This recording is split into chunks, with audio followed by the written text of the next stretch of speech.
Bonjour tout le monde, Igonon, et donc merci d'être là aujourd'hui pour ce deuxième séminaire consacré à la recherche-action menée par BIAR, Institut des monnaies locales et de la transition écologique, économique et sociale sur le tourisme participatif à travers l'action menée par l'EUSHCO cet été, Vacances en EUSHCO, donc une opération sur le tourisme participatif. On a eu un premier webinaire la semaine dernière sur le bilan de cette action, donc vous pourrez visionner sur le site de l'Institut des monnaies locales.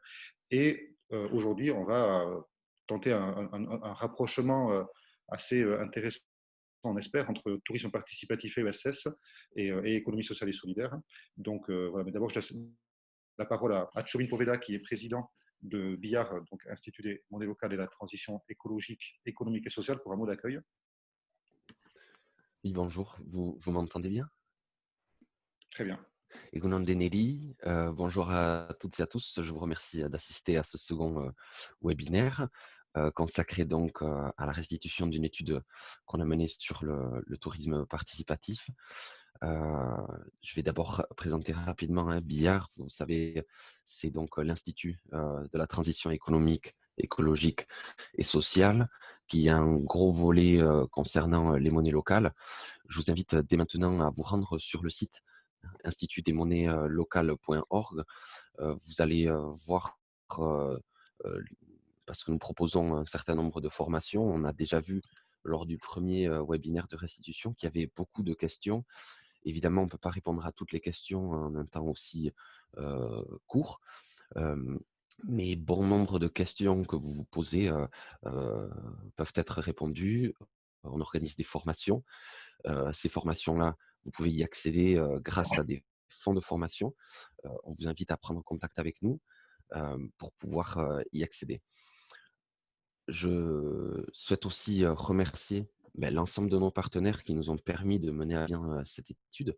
La Fondation Crédit Coopératif, la chaire Chrysalide de l'Université de Bordeaux, la région Nouvelle-Aquitaine, la communauté d'agglomération Pays Basque, bien sûr l'EUSHCO, avec qui nous avançons à grands pas, et le mouvement SOL, Fédération des monnaies locales de France, avec qui nous sommes en train de resserrer nos liens pour continuer encore à aller plus loin, à continuer à expérimenter et à proposer de nouveaux contenus de formation et de recherche. Je vous remercie et j'espère que vous allez passer un très bon webinaire.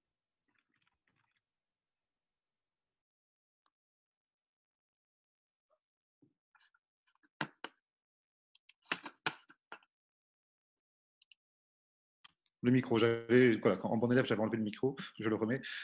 Du coup, merci lesquels. Du coup, merci Chomine. Et un mot, du coup, pour excuser les personnes qui ne peuvent pas être finalement présentes aujourd'hui autour de la table, puisque voilà, Hugues Siby, le président de la Fondation Crédit Coopératif, a eu un empêchement et il n'a pas pu participer à ce second webinaire. Voilà, après, il avait participé au premier, hein, celui que vous trouverez en rediffusion sur le site de l'Institut des monnaies locales, très intéressant. Et aussi du coup Maïtena Kuruchet, qui est déléguée à l'économie sociale et solidaire de la communauté d'agglomération Pays Basque et qui, elle, avait une réunion très importante sur le plan climat qui a été calée aujourd'hui de 10h à midi exactement, du coup, qui n'a pas pu se joindre à nous non plus. Voilà, donc je vais faire un petit tour de table pour présenter ceux qui sont avec nous aujourd'hui. Donc, Karine Berdoula, déléguée régionale de l'Union nationale des associations de tourisme de mer, de l'UNAT, donc comment dire, une fédération historique du tourisme social et de l'ESS dans le tourisme. Donc Stéphane Montuzet, président de la Chambre régionale de l'économie sociale et solidaire de Nouvelle-Aquitaine. Jérôme Lé, qui représente la MONA aujourd'hui, donc la mission des offices de tourisme de Nouvelle-Aquitaine, et qui est donc par ailleurs directeur de l'office de tourisme du Seigneur, donc un acteur de terrain du tourisme. Stéphane Pfeiffer, qui est adjoint au maire à l'ESS de la ville de Bordeaux, et qui est aussi administrateur du réseau des territoires courts d'économie solidaire au niveau national. Donc ça, c'est un réseau très intéressant de collectivités locales. Il y en a plus de 120 qui, du coup, s'impliquent dans cette dynamique d'économie sociale et solidaire sur leur territoire. Et Ekel Boisa, qui représente aujourd'hui le Conseil régional de Nouvelle-Aquitaine et sa direction ESS. Donc, voilà, on excuse Pascal Duforest Marcel qui devait être avec nous aussi aujourd'hui, mais donc qui sera dignement représenté par Ekel, puisqu'il avait lui aussi un empêchement avec un rendez-vous important au conseil régional. Voilà.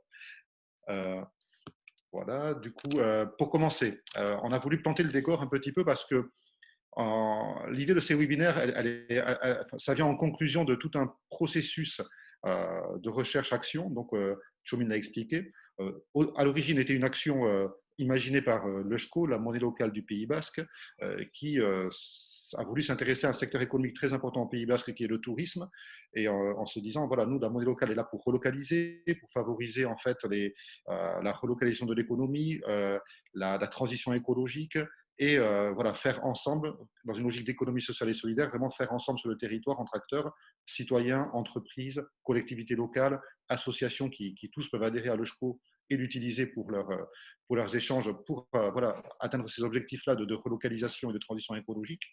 Et on a voulu ouvrir ça aux touristes aussi, en se disant il y a beaucoup de touristes qui viennent au Pays Basque et ce serait intéressant qu'ils participent à cette dynamique également. Participer, donc on s'est dit un tourisme participer, c'est intéressant. Peut-être que l'idée de tourisme participatif a du sens, parce qu'on connaît les budgets participatifs, on connaît la démocratie participative, et on s'est dit peut-être l'idée d'un tourisme participatif, il y a de quoi creuser, faire participer les touristes à ce qui se passe sur le territoire et à la transition écologique pendant leurs vacances. Et voilà, là-dessus, on a commencé à travailler. Et puis, on a eu cette idée-là, avec Billard, l'Institut des monnaies locales, de mener une recherche là-dessus pour essayer d'aller plus loin, au-delà de l'action, pour voir comment ça pouvait s'inscrire dans une perspective historique, dans l'émergence de ce concept de tourisme participatif qu'en fait on n'a pas du tout inventé, qui émerge depuis une vingtaine d'années au sein des acteurs du tourisme. Et on s'est dit, voilà, il y a un travail à faire, et donc l'Institut nous a accompagnés grâce notamment au soutien de la Fondation Crédit Coopératif et de sur ce travail de recherche. On n'a rien inventé, du coup, en termes de tourisme participatif, on invente peut-être une nouvelle façon de le faire. Et pour bien comprendre dans quoi on s'inscrit, je te laisse la parole, hein, Karine, pour que tu puisses nous donner une perspective historique de la manière dont l'économie sociale et solidaire s'est saisie de l'enjeu du tourisme depuis, on va dire, on essaie de caler ça peut-être au début avec les congés payés de 1936, et une première volonté de faire accéder le plus grand nombre aux congés, aux vacances et aux voyages. Oui, bonjour, oui. Donc, donc l'UNAT, l'Union nationale des associations de tourisme, est de plein air, donc à une centaine d'années au niveau national et un peu plus de 30 ans dans chaque région. Le tourisme social, oui, son origine, c'est le développement des congés payés dans les années 36 avec le temps de vacances qui a permis aux travailleurs et à leurs familles de partir en vacances. Donc, ce tourisme, en fait, il a fallu s'adapter à cette nouvelle clientèle, donc avec les collectivités, avec les comités d'entreprise. Et donc, il y a eu la création massive à cette époque-là de tout ce qu'on appelle maintenant en globalité village de vacances, mais il y avait maison familiale, village de vacances, centre de vacances pour tout ce qui était colo. Et donc, c'est là où il y a eu vraiment le développement du tourisme social, avec quand même des objectifs toujours de territoire, ancrage du territoire où étaient implantés les hébergements, dont la propriété était soit aux collectivités, avec une gestion aux associations, c'est là le lien avec l'économie sociale solidaire, ou appartenait à des comités d'entreprise. Par rapport au champ d'économie sociale et solidaire, tous les opérateurs, même actuellement, parce qu'il y a eu des évolutions dans la forme de gestion de tous ces hébergements-là, on n'a pas que des associations, on peut avoir maintenant des mutuelles, des SCOP, des sociétés de l'économie sociale et solidaire, parce qu'il a fallu s'adapter avec la fiscalisation et autres, mais les valeurs sont toujours les mêmes. Un désintéressement de l'activité. Donc, on garde quand même cet esprit de valeur avec l'objectif des vacances pour tous, mixité sociale et accompagnement pour des publics fragiles vers des vacances. Au-delà des équipements, le tourisme social aussi, ce sont des organisateurs de séjour. Organisateurs de séjour pour les colos, organisateurs de séjour pour les personnes en situation de handicap et également pour les personnes âgées ou fragiles. Puisque maintenant, il y a toute une partie aussi qui était moins connue, mais qui revient un petit peu sur tout ce qui est bien-être. Voilà un petit peu ce que c'est le tourisme social. Je vais vous donner quand même quelques chiffres au niveau national. C'est 1659 établissements, plus de 5 millions de vacanciers qui partent. et qui génère à peu près 1,1 milliard. Et en ETP, on est à plus de 12 000 ETP par an. Au niveau de la région, on est un petit peu plus modeste en hébergement. On est à 174 hébergements. On a à peu près plus de 38 lits et pour un chiffre d'affaires de 192 millions d'euros. Voilà. Et un petit peu plus précisément sur votre territoire, on a 37 établissements qui représentent 5 906 lits et à peu près 37 équivalents temps plein à l'année.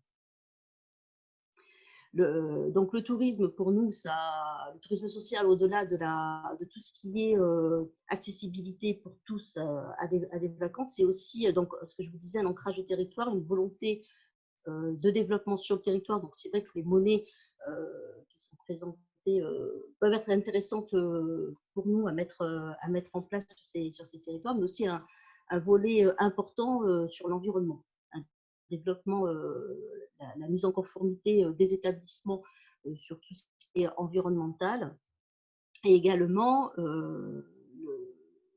je dirais, l'environnement dans le travail, sur tout ce qui est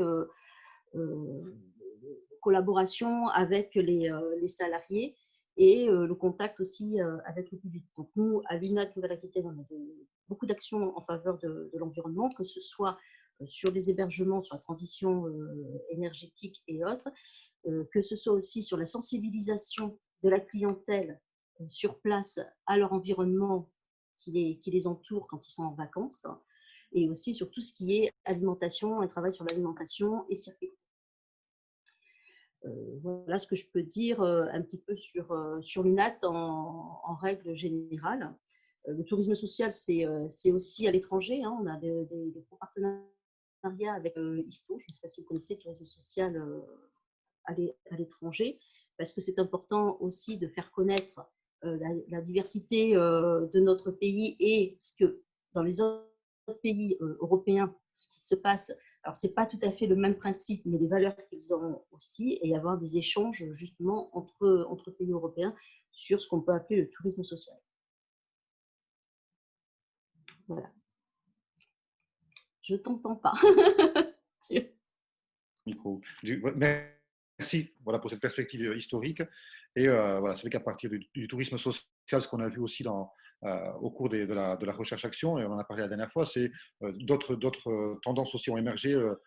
L'environnement, hein, comme préoccupation dans les années 70, et puis aussi la solidarité, au moment notamment de la décolonisation. Cette idée-là d'avoir un tourisme solidaire en lien avec les populations, ça a beaucoup émergé au cours des années 60 et 70, et même dans les années 2000, l'idée de tourisme équitable. Voilà. Le tourisme, c'est un secteur qui recherche, et souvent en mode associatif, hein, beaucoup, avec les valeurs de l'économie sociale et solidaire, qui sont la démocratie, la non-lucrativité, voilà, l'ancrage sur le territoire, c'est important. D'ailleurs, je crois que tu me disais que j'ai peut-être un point complémentaire sur une notion de développement territorial aussi, je crois, du tourisme, une manière de s'implanter sur des territoires qui, en tout cas à l'époque des constructions, n'étaient pas forcément les plus dotés en équipement. Tout à fait. Quand on regarde, alors maintenant, ça porte à confusion quand on regarde la carte de nos membres, surtout en région de Nouvelle-Aquitaine.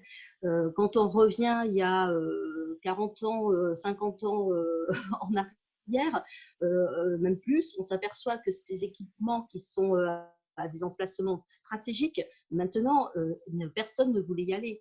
Alors, je prends un exemple vraiment qui est pour les Girondins assez parlant. Des équipements sur le Cap Ferré, personne ne voulait y aller.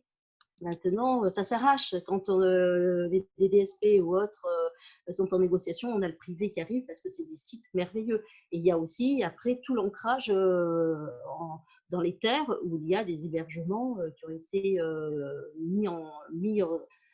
créés avec les collectivités. Parce que pour une grande époque où il y avait le tourisme, ce qu'on appelait le tourisme vert, et qui est revenu d'ailleurs cette année, avec la crise Covid, on a retrouvé, donc on a eu bien sûr la côte qui a été très privilégiée, mais aussi tous les hébergements qui étaient ce qu'on appelle le campagne, qui était l'ancien tourisme vert.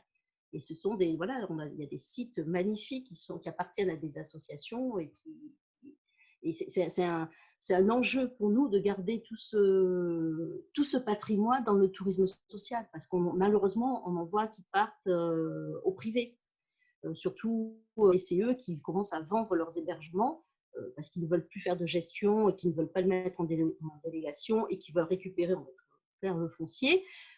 Ça, c'est un problème et un travail que l'on fait en étroite collaboration avec la région parce que pour nous, c'est important de garder tout ce patrimoine pour le tourisme social. Que ça garde quand même nos valeurs et qu'on puisse faire partir le plus grand nombre sur des hébergements du tourisme social. D'accord, très bien. Oui, vraiment un tourisme voilà, de grande qualité pour tout le monde, en fait, hein, avec des lieux de qualité. Et justement, donc, peut-être, et quelle sur, et après Stéphane, sur la question du tourisme pour l'économie sociale et solidaire. Donc, on voit là, il y a un premier enjeu qui est de garder, de préserver le patrimoine existant au sein de l'économie sociale et solidaire. Plus largement, en quoi est-ce que le tourisme, c'est pour vous un secteur important, clé peut-être, pour l'économie sociale et solidaire?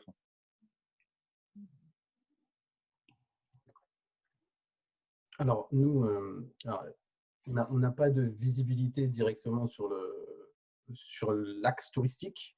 Et effectivement, il va arriver, notamment dans le cadre de l'innovation sociale, en lien avec la monnaie complémentaire. C'est comme ça qu'on va apprécier finalement comment dire, la complémentarité, comment dire, enfin, je vais y arriver, excusez-moi.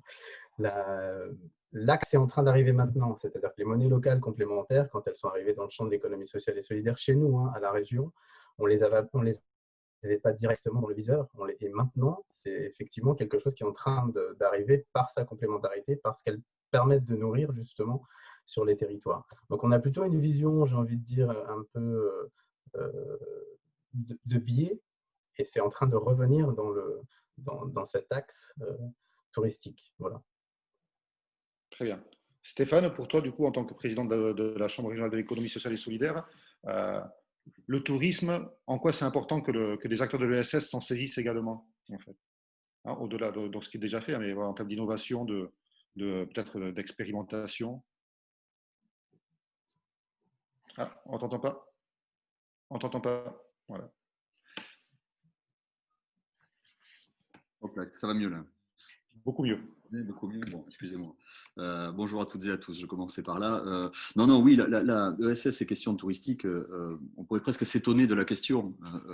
Pourquoi l'un et l'autre devraient interagir? Pourquoi l'un et l'autre devraient essayer, dans tous les cas, devraient ensemble? Donc, je crois qu'il y a Karine qui a donné différents éléments de réponse. Déjà, il est génétiquement dans l'économie sociale et solidaire les questions de solidarité, alors multi-axes, hein, et là en l'occurrence sur la question des droits au congé, des droits au loisir, des droits à partir en vacances, tel que ça a été dit. Bon, je pense qu'il faut revenir un petit peu à la construction de l'économie sociale et solidaire pour répondre un petit peu à cette question-là. La question de l'économie sociale et solidaire, c'est bien un projet de société qui vise à démocratiser, mettre de la gestion participative au sein de l'organisation, mais de façon générale au sein des différentes fonctions sociétales, par les acteurs économiques, par les citoyens de plus en plus. Et je crois que c'est une vraie actualité. On pourra en dire deux mots, parce que je pense que pour les questions touristiques, c'est fondamental. Et de ce point de vue-là, déjà, on pourrait se dire pourquoi, pour le coup, la question touristique échapperait ou ne serait pas un sujet qui serait investi dans tous les cas par l'économie sociale et solidaire. Le deuxième élément, c'est sortir de l'idée que l'économie sociale et solidaire serait, parce qu'on l'entend régulièrement malheureusement, et encore aujourd'hui, que l'économie sociale et solidaire serait cantonnée au seul secteur de la réparation, de l'insertion par exemple, et n'est pas de ce point de vue-là un axe, un moyen de faire développement économique. Et de ce point de vue-là, je crois que quand on regarde bien l'ensemble des secteurs sur lesquels intervient l'économie sociale et solidaire, on voit bien que c'est une économie, et peut-être la seule peut-être même, qui a investi de façon massive l'ensemble des champs et de la sphère socio-économique qui composent les rouages de notre société. Et donc, pourquoi pas le tourisme là une nouvelle fois. Deuxième élément, c'est qu'on est de plus en plus maintenant dans des dynamiques où l'ESS ne se résume pas, comme je le disais, seulement à ces perceptions qu'on pouvait avoir historiques, et y compris dans ces formats juridiques entrepreneuriaux. les dynamiques territoriales de l'économie sociale et solidaire sont de plus en plus prépondérantes. Et on voit bien que de ce point de vue-là, le ESS est multiforme, qu'elle ne se résume pas que à à des statuts juridiques. Alors, les statuts juridiques sont fondamentaux, ils sont importants, ils sont essentiels, mais on voit bien qu'au travers de ces organisations juridiques, on vient proposer aussi différentes choses. Les dynamiques territoriales, avec les pôles territoriaux de coopération économique, par exemple, qui sont des nouvelles formes d'incarnation de l'ESS, la monnaie locale, qui est une nouvelle forme, là aussi, d'incarnation et de ce que peut proposer, dans tous les cas, la philosophie, les valeurs, les pensées de l'économie sociale et solidaire. Et de ce point de vue-là, et au regard des logiques territoriales, dès lors que le tourisme, on va tous être d'accord pour dire que c'est bien un outil de développement territorial et un vecteur de développement local, n'échappe pas non plus à ces questions-là. L'autre élément, c'est que l'ESS vise à changer certains éléments de paradigme, alors parfois avec difficulté, parfois avec tâtonnement, mais elle vise à changer différents éléments de paradigme. Et le secteur touristique a quand même été, de façon massive, un secteur économique qui a consommé les territoires et qui les a consommés avec souvent des redistributions de richesses et des redistributions de valeurs qui échappaient au territoire d'accueil, au territoire lui-même, et voire même avec une forme de proposition de mode de consommation, alors peut-être qui a été logique à une certaine époque, qui maintenant depuis bien longtemps ne l'est plus, mais une proposition de mode de consommation touristique qui de toute façon est dépassée maintenant. Et pour le coup, je pense que l'ESS et le tourisme ont un combat commun à faire, qui est celui de venir, au travers, dans tous les cas, de ce champ d'activité-là, penser les transitions que nous avons à mener et que nous avons opérées. Celle, bien évidemment, qui est la plus importante, c'est celle liée aux questions environnementales, et de faire en sorte que le développement touristique soit avant tout un sujet de développement durable, dans toutes ces sphères d'ailleurs, pas que sur la question environnementale. Et de ce point de vue-là, quoi de mieux qu'une économie qui pense redistribution des richesses, qui pense démocratie participative, qui pense son inscription dans un intérêt collectif et territorial avec des outils comme les sociétés coopératives d'intérêt collectif, par exemple. Voilà. Donc pour le coup, il me semble assez logique et assez évident que à la fois l'ESS doit continuer, parce que c'est comme ça que ça se pose pour moi, à s'interroger et à s'intéresser à la question touristique. Et à l'inverse, il me semble évident que le tourisme doit utiliser, et c'est presque plus dans cette dynamique-là que ça me paraît intéressant, doit utiliser les ressorts, les ressources, les moyens d'action de l'économie sociale et solidaire pour organiser ce secteur économique de façon différente et de façon propice aux enjeux qui sont devant nous.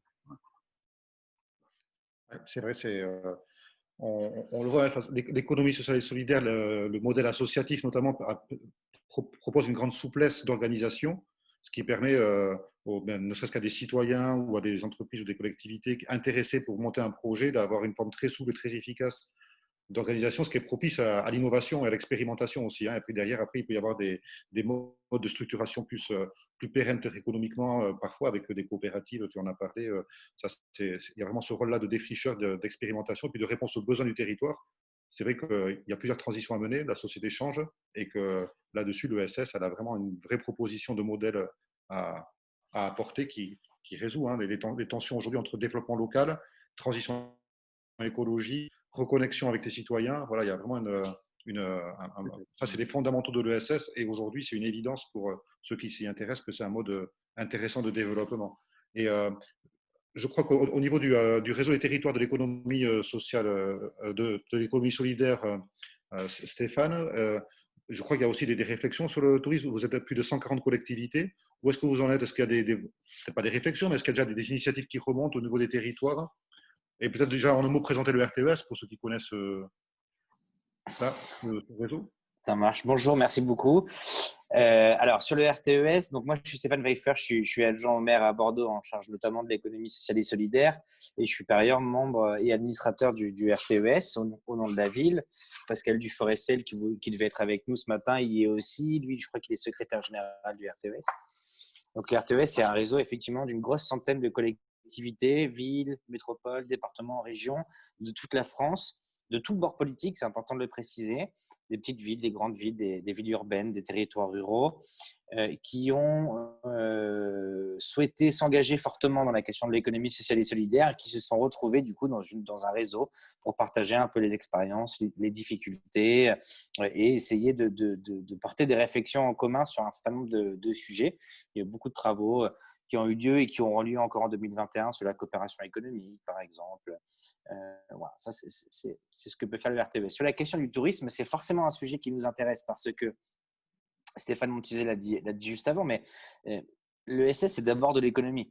Et quand on parle de tourisme, on parle de, si je prends l'exemple moi de mon territoire sur la métropole, on parle de dizaines de milliers d'emplois, on parle de centaines de millions d'euros de flux financiers sur un territoire, etc. Donc forcément, ça intéresse les collectivités, ça intéresse l'ESS. Maintenant, on a une difficulté encore dans les collectivités à penser la place de l'ESS dans le tourisme. Alors, je ne dis pas que c'est indépassable et qu'on ne pourra pas faire autrement, mais on tourne autour, mais on n'arrive pas vraiment à rentrer dans le sujet. Et ça, c'est un des enjeux qu'on aura au RTES aussi. Il faut qu'on arrive à penser une politique sociale et solidaire du tourisme avec les acteurs de l'ESS, parce qu'aujourd'hui, on la pense surtout par le biais de l'UNAT, par exemple. Comment est-ce que les collectivités promeuvent un tourisme social via les acteurs de l'ESS? Voilà, on est plus sur du coup comment est-ce qu'on va proposer à nos habitants un accès au tourisme via l'ESS et moins comment est-ce que l'ESS bénéficie de l'attractivité du territoire, quoi. Voilà. Donc c'est un sujet qui est complexe pour nous quand même. D'accord. Et au sein d'une métropole comme Bordeaux, justement, est-ce qu'il y aurait un intérêt alors, à soutenir des initiatives émergentes, par exemple? Est-ce que l'ESS peut du coup s'emparer du secteur du tourisme par l'entrée ESS? On dit, voilà, il y a des associations qui se lancent, des projets qui se lancent. Est-ce que ça, c'est un. Ou est-ce qu'en gros, vous n'êtes pas trop encore sur ce domaine-là, justement? Eh bien, je crois que je vais être très franc, on n'est pas prêt, nous, à Bordeaux et sur la métropole, mais on s'y prépare. Mais forcément, on regarde ça d'un très bon œil. C'est ce que je disais tout à l'heure. Le SS, c'est du développement économique. Sur la métropole, le Bordeaux, c'est à peu près entre 3 et 400 millions d'euros en année normale qui sont dépensés par les touristes sur le territoire. Donc, forcément, ça fait rêver. Et en même temps, le tourisme, il y a ce côté effectivement de développement économique, mais il y a aussi des externalités très négatives. Je pense à la question, à l'impact environnemental du tourisme sur la mobilité, la production de déchets. Je pense aussi à la question de l'inégalité entre les territoires, parce qu'on peut avoir aussi des phénomènes de centralisation de l'attractivité touristique. Nous, à Bordeaux, forcément, on est en plein dedans aussi. On a aussi la question, on a eu deux questions importantes, c'est est-ce que tout le monde a le même accès au tourisme? La réponse est évidemment non. On a un problème d'inégalité sociale face au tourisme et de manière plus générale face au loisir. Et puis même, d'un point de vue économique, est-ce que toutes les entreprises du territoire bénéficient de la même manière de ce tourisme? Et est-ce que la richesse qui est produite, est-ce qu'elle reste sur le territoire? J'en suis pas certain. Et ça, c'est parce qu'à partir du moment où on a dit qu'il y a une question de transition écologique, de transition économique, de transition sociale, forcément, on pense à l'ESS. Donc nous, aujourd'hui, on a des acteurs de l'ESS qui peuvent intervenir sur le tourisme via, je pense par exemple à la restauration, qui peut être sous forme ESS, à des activités de loisirs, aux acteurs culturels, etc., qui sont quand même des moteurs et des outils de l'attractivité touristique. Mais aujourd'hui, on n'a pas de vision globale, structurée, cohérente. On a un vrai impensé de la place de l'ESS et ça, c'est des travaux qu'on aura à monter. Après, à Bordeaux, on part de loin aussi. Hein. La politique ESS de la ville, elle était beaucoup de coûts, beaucoup de communication. Il faut aussi qu'on arrive à la structurer un petit peu et le tourisme sera une des parties à travailler. Tout à fait, oui, parce que c'est une équipe nouvelle qui arrive, donc depuis quelques mois seulement. Et oui, alors du coup, tu parlais de ces acteurs de l'ESS qui s'intéressent au tourisme. Et dans l'autre sens aussi, il y a quelque chose qu'on a trouvé très intéressant, c'est les acteurs du tourisme qui sont dans des logiques de ESS, qui construisent des convergences sur le terrain. Et donc, Jérôme Lé, qui est donc directeur de l'Office de tourisme du Seignance, et vous êtes un peu sur cette idée-là de repenser le tourisme même, en tant qu'acteur du tourisme, en tant qu'office de tourisme, le repenser, et même le concept de touriste, peut-être vers un. Tu parlais, quand on a préparé ce webinaire, de résidents éphémères, et je pense que ça dit pas mal de choses sur les évolutions du tourisme et les convergences avec les valeurs de l'ESS. Peut-être que tu peux nous en dire, de quel constat est-ce que vous êtes parti déjà, en fait? Bonjour, Adisha, c'est Goulan.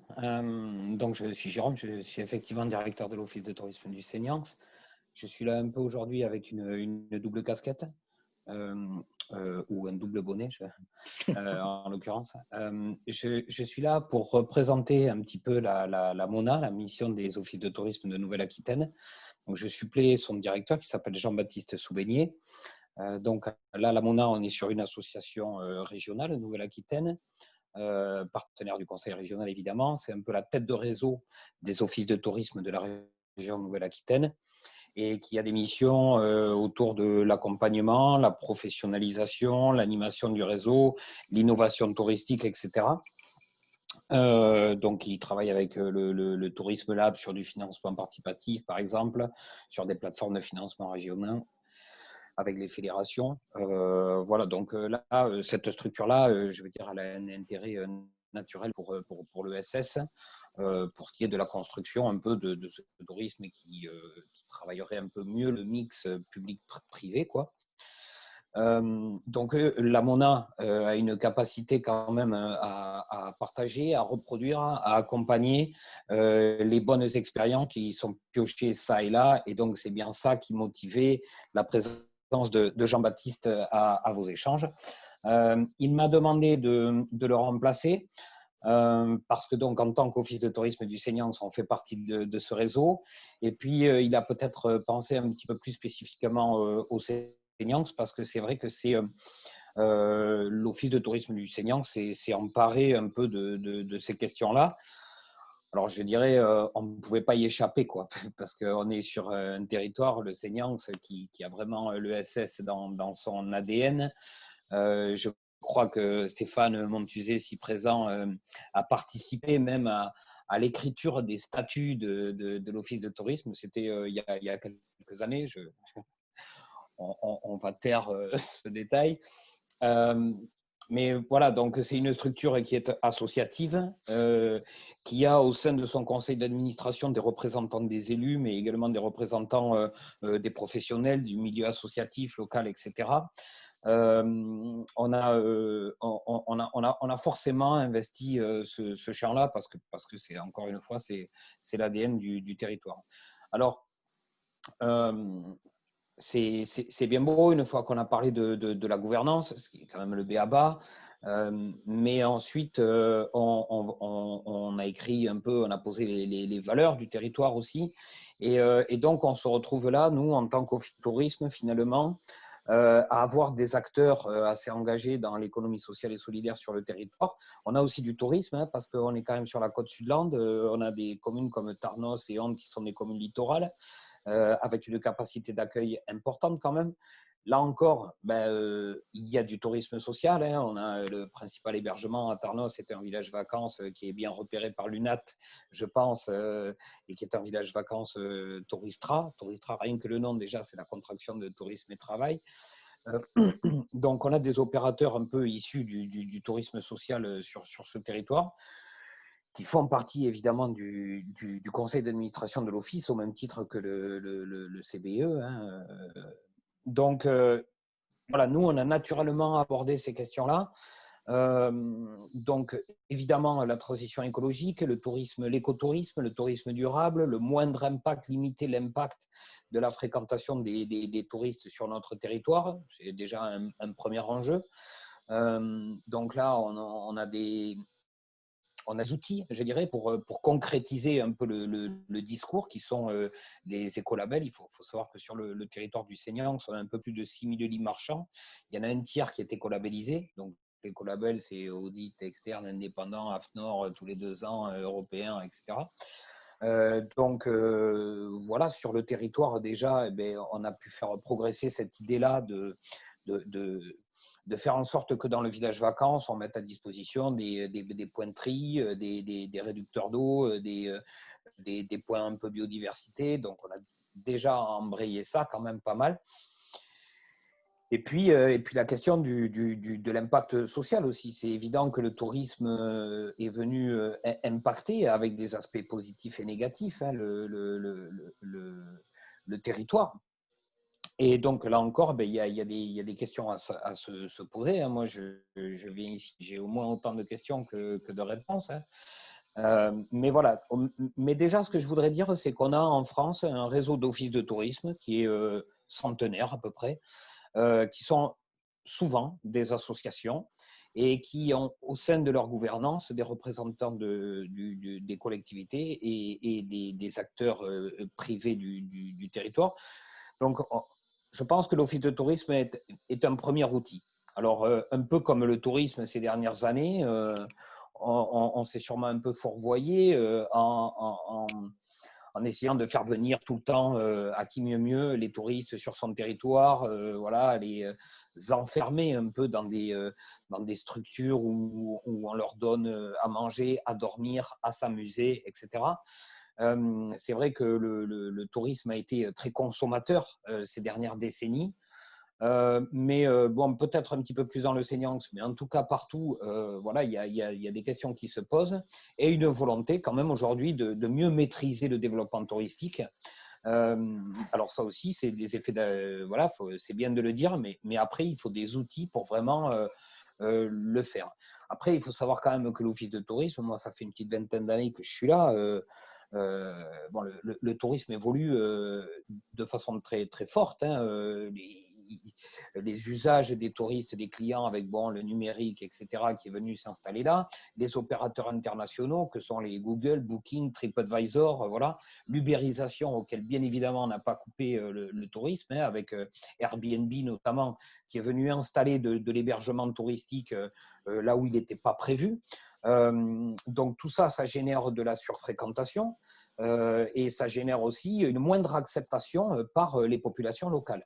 Et quand on veut se poser la question de la durabilité du tourisme pour maintenir les retombées économiques pour le territoire, mais aussi les protéger pour l'avenir, ben, se pose tout de suite la question de la participation citoyenne. Qu'est-ce qui est acceptable pour le territoire qui reçoit les touristes? Et on a des exemples pas si lointains, en Guipuscoa, à Saint-Sébastien, où on avait, pas plus tard que l'année dernière, des manifestations où la population dit stop, quoi. Stop, la population locale, les appartements du centre-ville, on en vire un peu les habitants pour mettre des logements Airbnb, on artificialise, bon, je ne vous apprends pas tout ça. Donc les impacts sont quand même costauds. Et donc c'est tout naturellement ici et ailleurs qu'on doit s'emparer de l'économie sociale et solidaire, bousculer la gouvernance, faire en sorte que les populations locales aient leur mot à dire, et puis leur donner aussi des moyens d'action. Donc voilà, nous on creuse, on réfléchit, on travaille, on innove un petit peu, voilà.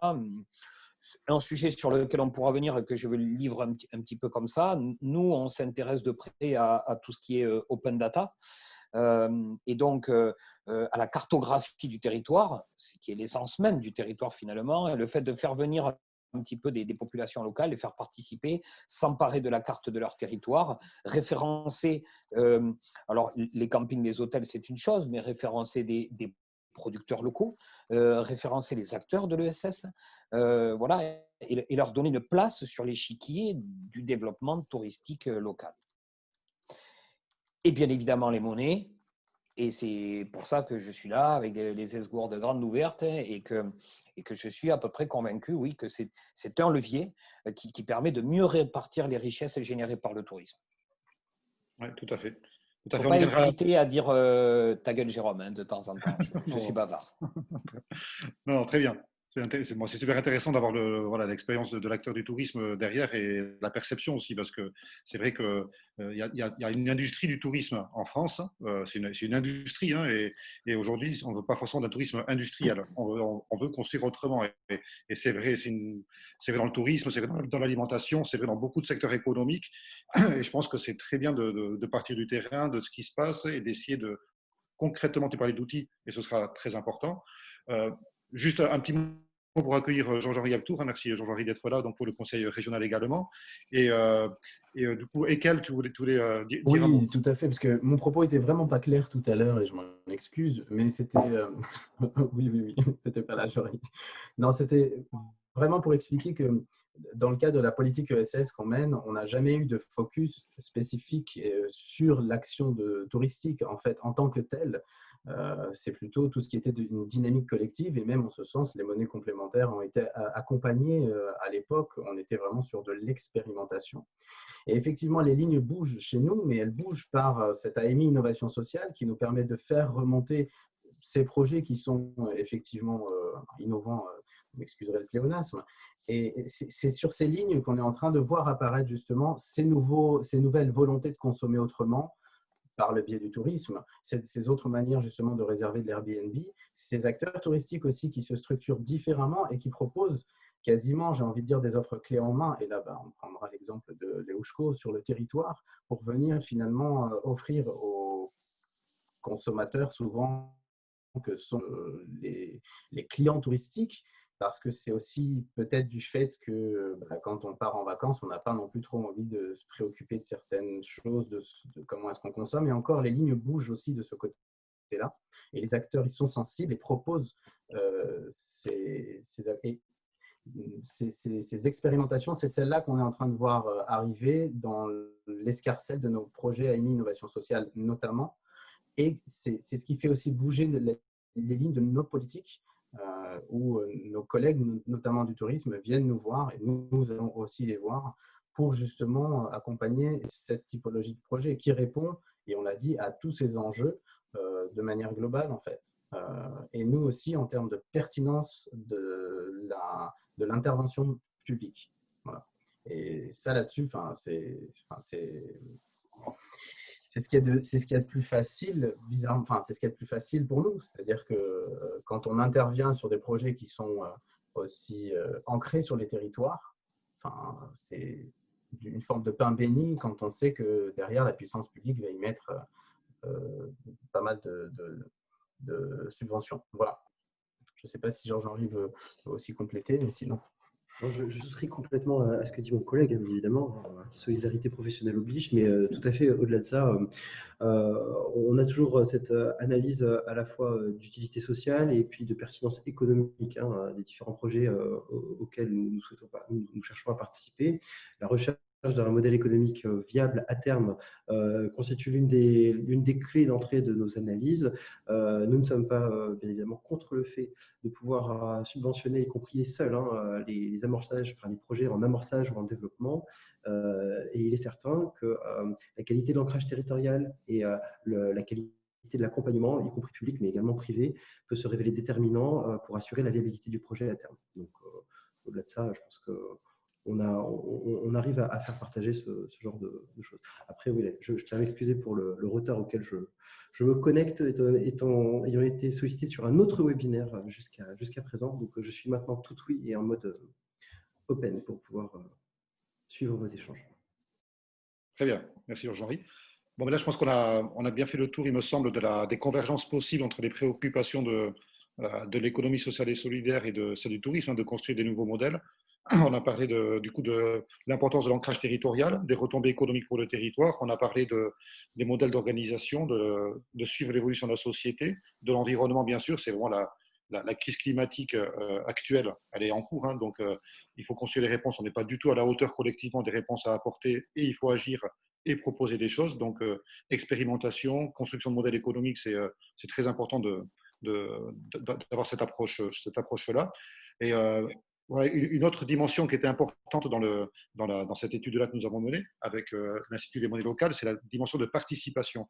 Et Jérôme, tu le disais tout à l'heure, ces populations-là en Guipuscoa, à Saint-Sébastien, qui subissent le tourisme, le ras-le-bol que ça provoque. Tu as pris un exemple, mais on pourrait en citer, je pense, des dizaines. Et nous-mêmes, au Pays Basque, on a été sur une forme de tourisme industriel, avec le bétonnage des côtes, l'artificialisation des terres, une promotion pour faire du chiffre. Donc, c'était l'Eldorado du tourisme, en fait. Le tourisme était un Eldorado pour le territoire, mais surtout pour les grands acteurs économiques et les collectivités de ce territoire. C'était vraiment vu de façon très positive. Et c'était une autre époque. Aujourd'hui, on ne le voit plus du tout comme ça. Il faut construire autrement. Et l'intérêt du projet sur la monnaie locale, donc pour commencer à parler de comment est-ce que nous on a perçu cette idée de participation, bon, c'était déjà de construire une forme de solidarité grâce à la monnaie locale sur le territoire, que les flux se dispersent un peu plus, d'arrêter cette focalisation extrême sur la côte basque, qui est très touristique, et d'avoir un arrière-pays qui ne bénéficie pas des retombées du tourisme. Alors, l'idée n'est pas du tout, bien sûr, de faire dans l'arrière-pays ce qu'on a fait sur la côte, hein, c'est-à-dire un tourisme de masse. Voilà, ce serait quand même dommage. Donc, on va essayer d'éviter les erreurs du passé. Mais par contre, c'est vrai que certains disent, parfois pour un restaurant en moyenne montagne, le fait d'avoir une chambre d'hôte au-dessus avec quelques chambres pendant quelques mois, ça fait la différence au niveau du chiffre d'affaires entre le maintien d'activité et la fermeture. Donc voilà, parce que l'économie sociale et solidaire, tu disais aussi Stéphane tout à l'heure, il y a une notion de statut, hein, bien sûr, association, coopérative, mutuelle, fondation, mais c'est aussi un état d'esprit, et je pense que tout ce qui est petit tissu économique local, l'agriculture paysanne, les TPE sur le territoire qui font vivre le territoire, on a beaucoup à partager entre ESS et cette économie de territoire-là. Et la monnaie locale a essayé de faire ce lien aussi, hein, d'orienter la consommation touristique vers ces acteurs du territoire. Et voilà, ça c'est une façon du coup de proposer aux touristes, quand vous êtes en vacances, participer à la vie économique du territoire de manière différente, avec un développement territorial, un micro-développement territorial qui irrigue l'économie. Il y avait l'idée aussi de dire participer bien sûr à la transition écologique. Les monnaies locales, c'est des circuits courts. On développe des circuits courts et pas que dans l'agroalimentaire, des circuits économiques courts. Et ça, c'est bon pour la transition écologique parce que ça réduit les émissions de gaz à effet de serre liées au transport. Donc voilà, participer à la transition écologique en vacances. Et puis aussi parce que les commerçants, les entreprises et paysans qui rentrent à l'ECHCO s'engagent sur des défis pour l'environnement. Donc ça, c'est aussi une dimension d'engagement et de participation. Et puis, il y a un phénomène qui est beaucoup plus peut-être profond encore, qui est le fait que la monnaie locale, en fait, c'est quand on change un euro en ECHCO, hein, il y a l'idée que l'euro qu'on va dépenser en ECHCO, il va rester sur le territoire, parce qu'un ECHCO ne peut circuler qu'entre entreprises, citoyens entreprises qui ont leur siège social au Pays Basque. Et du coup, si on veut le faire sortir, payer par exemple ses impôts, payer un fournisseur hors du territoire, il faut le reconvertir en euros, et puis il y a une perte de 5% pour l'entreprise qui reconvertit les ECHCO en euros, ce qui l'engage plutôt à réutiliser. Donc on sait que comme ça, il y a 56% des entreprises du réseau ECHCO, il y en a plus de 1100 aujourd'hui, plus de 1100 entreprises, commerces, associations dans le réseau ECHCO. 56% ont pris au moins un nouveau fournisseur local pour réutiliser les ECHCO reçus des clients. Ça veut dire que quand on paye un restaurateur en ECHCO, derrière, on a plus d'une chance sur deux pour qu'il développe de nouvelles relations commerciales sur le territoire en faisant appel à des producteurs locaux plutôt que peut-être à des produits alimentaires industriels qu'il va avoir dans la grande distribution. Donc il y a cet effet-là de dire quand je dépense en monnaie locale, je vais pouvoir avoir davantage de certitude que mon argent va aller irriguer l'économie productive du territoire et ne va pas ressortir. Voilà, il y a vraiment cette idée-là. Donc, l'idée aussi qu'on est vraiment l'anti-modèle Airbnb. C'est-à-dire qu'on ne va pas faire rentrer des loueurs Airbnb dans le ECHCO. Le modèle pour nous de tourisme, le moins intéressant quelque part, c'est quelqu'un qui vient en Airbnb, qui fait ses courses dans le supermarché du coin et qui va faire manger chez lui. Voilà, c'est quelqu'un qui n'est pas du tout ancré sur le territoire, qui va être très individualisé dans son parcours, qui va après visiter, mais qui n'a pas d'échange sur le territoire. À l'inverse, on peut avoir un parcours de réserver une chambre d'hôte, de faire vivre un acteur du territoire, de le payer en monnaie locale pour que ça irrigue le territoire, et de faire ses courses en ECHCO, c'est-à-dire auprès sur les marchés, auprès de producteurs locaux, chez des commerçants qui s'engagent. Voilà, il y a cette idée-là de rencontre aussi, de participation et de rencontre, et qui est assez intéressante pour un peu l'idée de participation qu'on a voulu mettre en avant à travers cette action vacances en ECHCO. Et du coup, l'idée peut-être, c'est de se dire qu'à terme, on pourrait avoir un réflexe où qu'on aille pour le travail ou pour les vacances en France. Il y a 80 monnaies locales en France, et pas mal qui nous suivent aujourd'hui. Et je pense que ça pourrait être un réflexe pour toute personne en déplacement et qui a conscience de l'intérêt des monnaies locales de se dire, je pars passer par exemple un week-end à Lyon, je vais en arrivant changer des euros en gonettes et dépenser au maximum en gonettes. Je pars à Marseille, je vais utiliser la roue.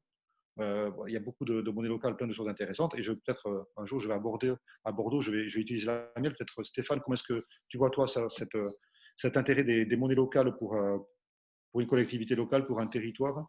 Est-ce que ça te semble quelque chose d'intéressant de point de vue de la collectivité? J'en ai déduit que c'est à moi le Stéphane auquel tu t'adresses. Oui, pardon, il y en a deux. Oui, je suis bête. Oui, Stéphane Pfeiffer. Non, mais tout à l'heure, j'évoquais effectivement la nécessité qu'on a à réfléchir à un tourisme dont l'argent, les flux financiers circulent et bénéficient uniquement ou le plus possible, pardon, en tout cas sur le territoire. Je voyais un commentaire de Madame Aîné qui disait tout à fait, mais les monnaies locales sont tout à fait adaptées. Je suis complètement d'accord avec ça. Mais je ne vous cache pas que vous avez quand même un sacré temps d'avance sur nous, sur le développement de votre monnaie locale, puisque nous, aujourd'hui, sur la métropole, je crois qu'on a moins de 80 commerçants qui prennent la monnaie locale. Donc, on a d'abord un gros travail préalable à faire pour développer les sources de recours à cette monnaie locale, qu'il y ait plus de commerçants, que les collectivités soient aussi capables de s'en emparer, que les lieux culturels utilisent la monnaie locale, etc. Ça, c'est nous le travail qu'on lance avec mon collègue Jean-Baptiste Tony, qui est conseiller municipal délégué à la monnaie locale. On a monté un groupe de, pour l'instant, 7 ou 8 villes de la métropole pour aller travailler cette question-là. On a réussi aussi à convaincre, c'est un grand mot parce que c'était facile, mais à mettre le département dans la boucle, qui regarde aussi d'un bon œil cette monnaie locale. Pourquoi ? Parce qu'au moment de faire notre plan de relance, je sors du sujet tourisme une seconde, mais il y a quelques semaines, au début du nouveau reconfinement, la métropole a souhaité mettre en place une aide à la consommation pour les personnes en difficulté, etc. Je crois que c'était 50 € par personne en difficulté. Et nous, ce qu'on leur a dit, c'est mais aujourd'hui, nous n'avons aucune certitude que ces 50 € dépensés par la collectivité vont être ensuite utilisés chez notre commerçant du coin, chez notre producteur du coin, etc. Il y avait une forte probabilité que cet argent soit dépensé chez Auchan, chez Carrefour, etc. Alors, c'est pas grave dans le sens où il fallait bien que les personnes en difficulté puissent manger à la fin du mois, mais ça aurait été encore mieux si on avait pu verser tout ou partie de cette aide en monnaie locale parce que ça nous aurait garanti un retour entre guillemets sur investissement. Ça, c'est les choses qu'on doit absolument travailler. On part un petit peu de loin. On a besoin de convaincre encore nous les services dans les villes. On a encore besoin de convaincre certains élus. Et puis, on a aussi besoin de pouvoir s'appuyer sur une monnaie locale un peu plus dynamique. C'est-à-dire que nous, on va devoir aussi renforcer les moyens localement de l'association pour qu'elle puisse porter des nouveaux projets. Et aussi, je sais que vous avez fait la transformation numérique de votre monnaie. Et je pense que pour la question du tourisme, c'est vraiment un outil indispensable d'avoir une monnaie locale sous forme numérique. Vous êtes un touriste, vous arrivez de l'autre bout du monde. C'est plus simple de l'avoir sur son téléphone que d'aller l'échanger, etc., etc. Donc, je pense que voilà, ça va être un gros enjeu pour nous et c'est une priorité au-delà du tourisme. Et forcément, sur la question touristique, ce sera un vrai entrée. Et peut-être qu'on pourra faire ce que vous avez fait avec les vacances en ESCO. Tout à fait. Et au niveau du conseil régional, comment est-ce que vous voyez cet écosystème des monnaies locales en Nouvelle-Aquitaine, par exemple, parce qu'on a ce scope, on est bien sûr, c'est un webinaire national, mais on a ce scope Nouvelle-Aquitaine aujourd'hui avec les acteurs beaucoup. Comment est-ce que vous voyez, parce que la Nouvelle-Aquitaine, c'est une région en pointe au niveau des monnaies locales. On a à la fois la monnaie la plus ancienne, puisqu'on a l'abeille qui a été fondée en 2010, la plus importante en Europe avec le HCO, et puis il y en a, je crois, une douzaine, une treizaine, je crois que c'est la région qui a le plus de monnaie.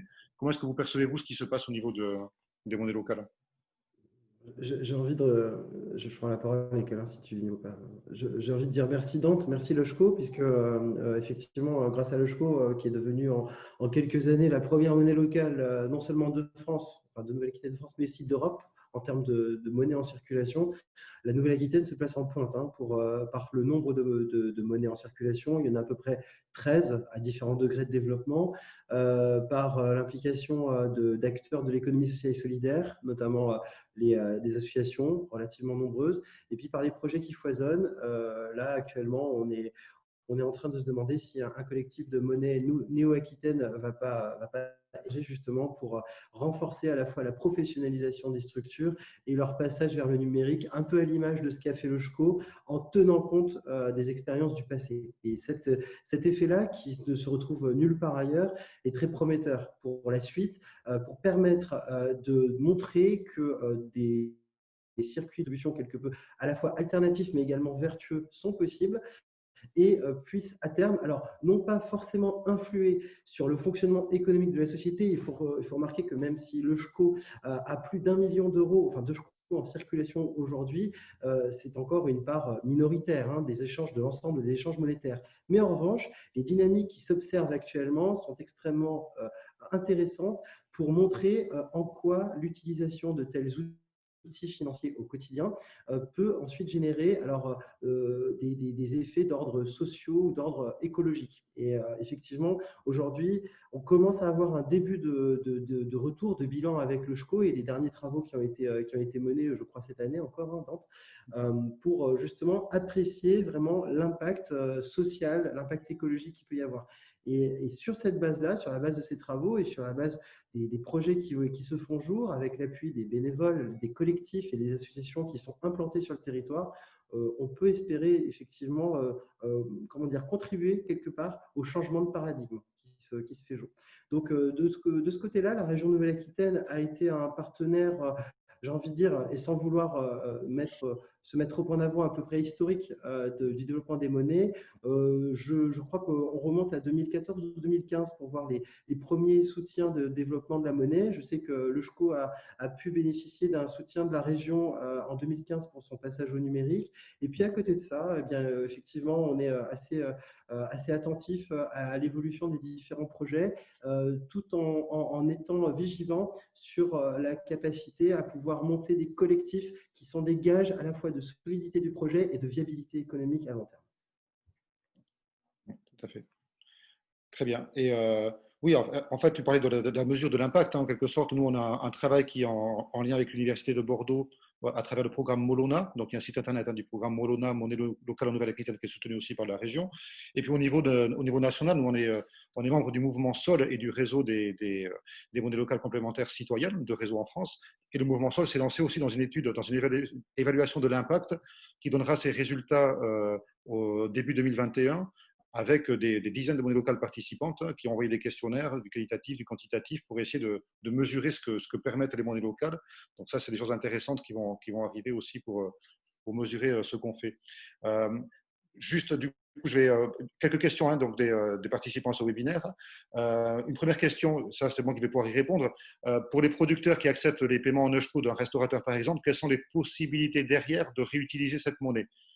Ça, c'est vraiment une question intéressante parce que très souvent, dans la monnaie locale, on explique cet exemple-là de l'alimentaire, en fait, et on fait un rapprochement avec les circuits courts alimentaires.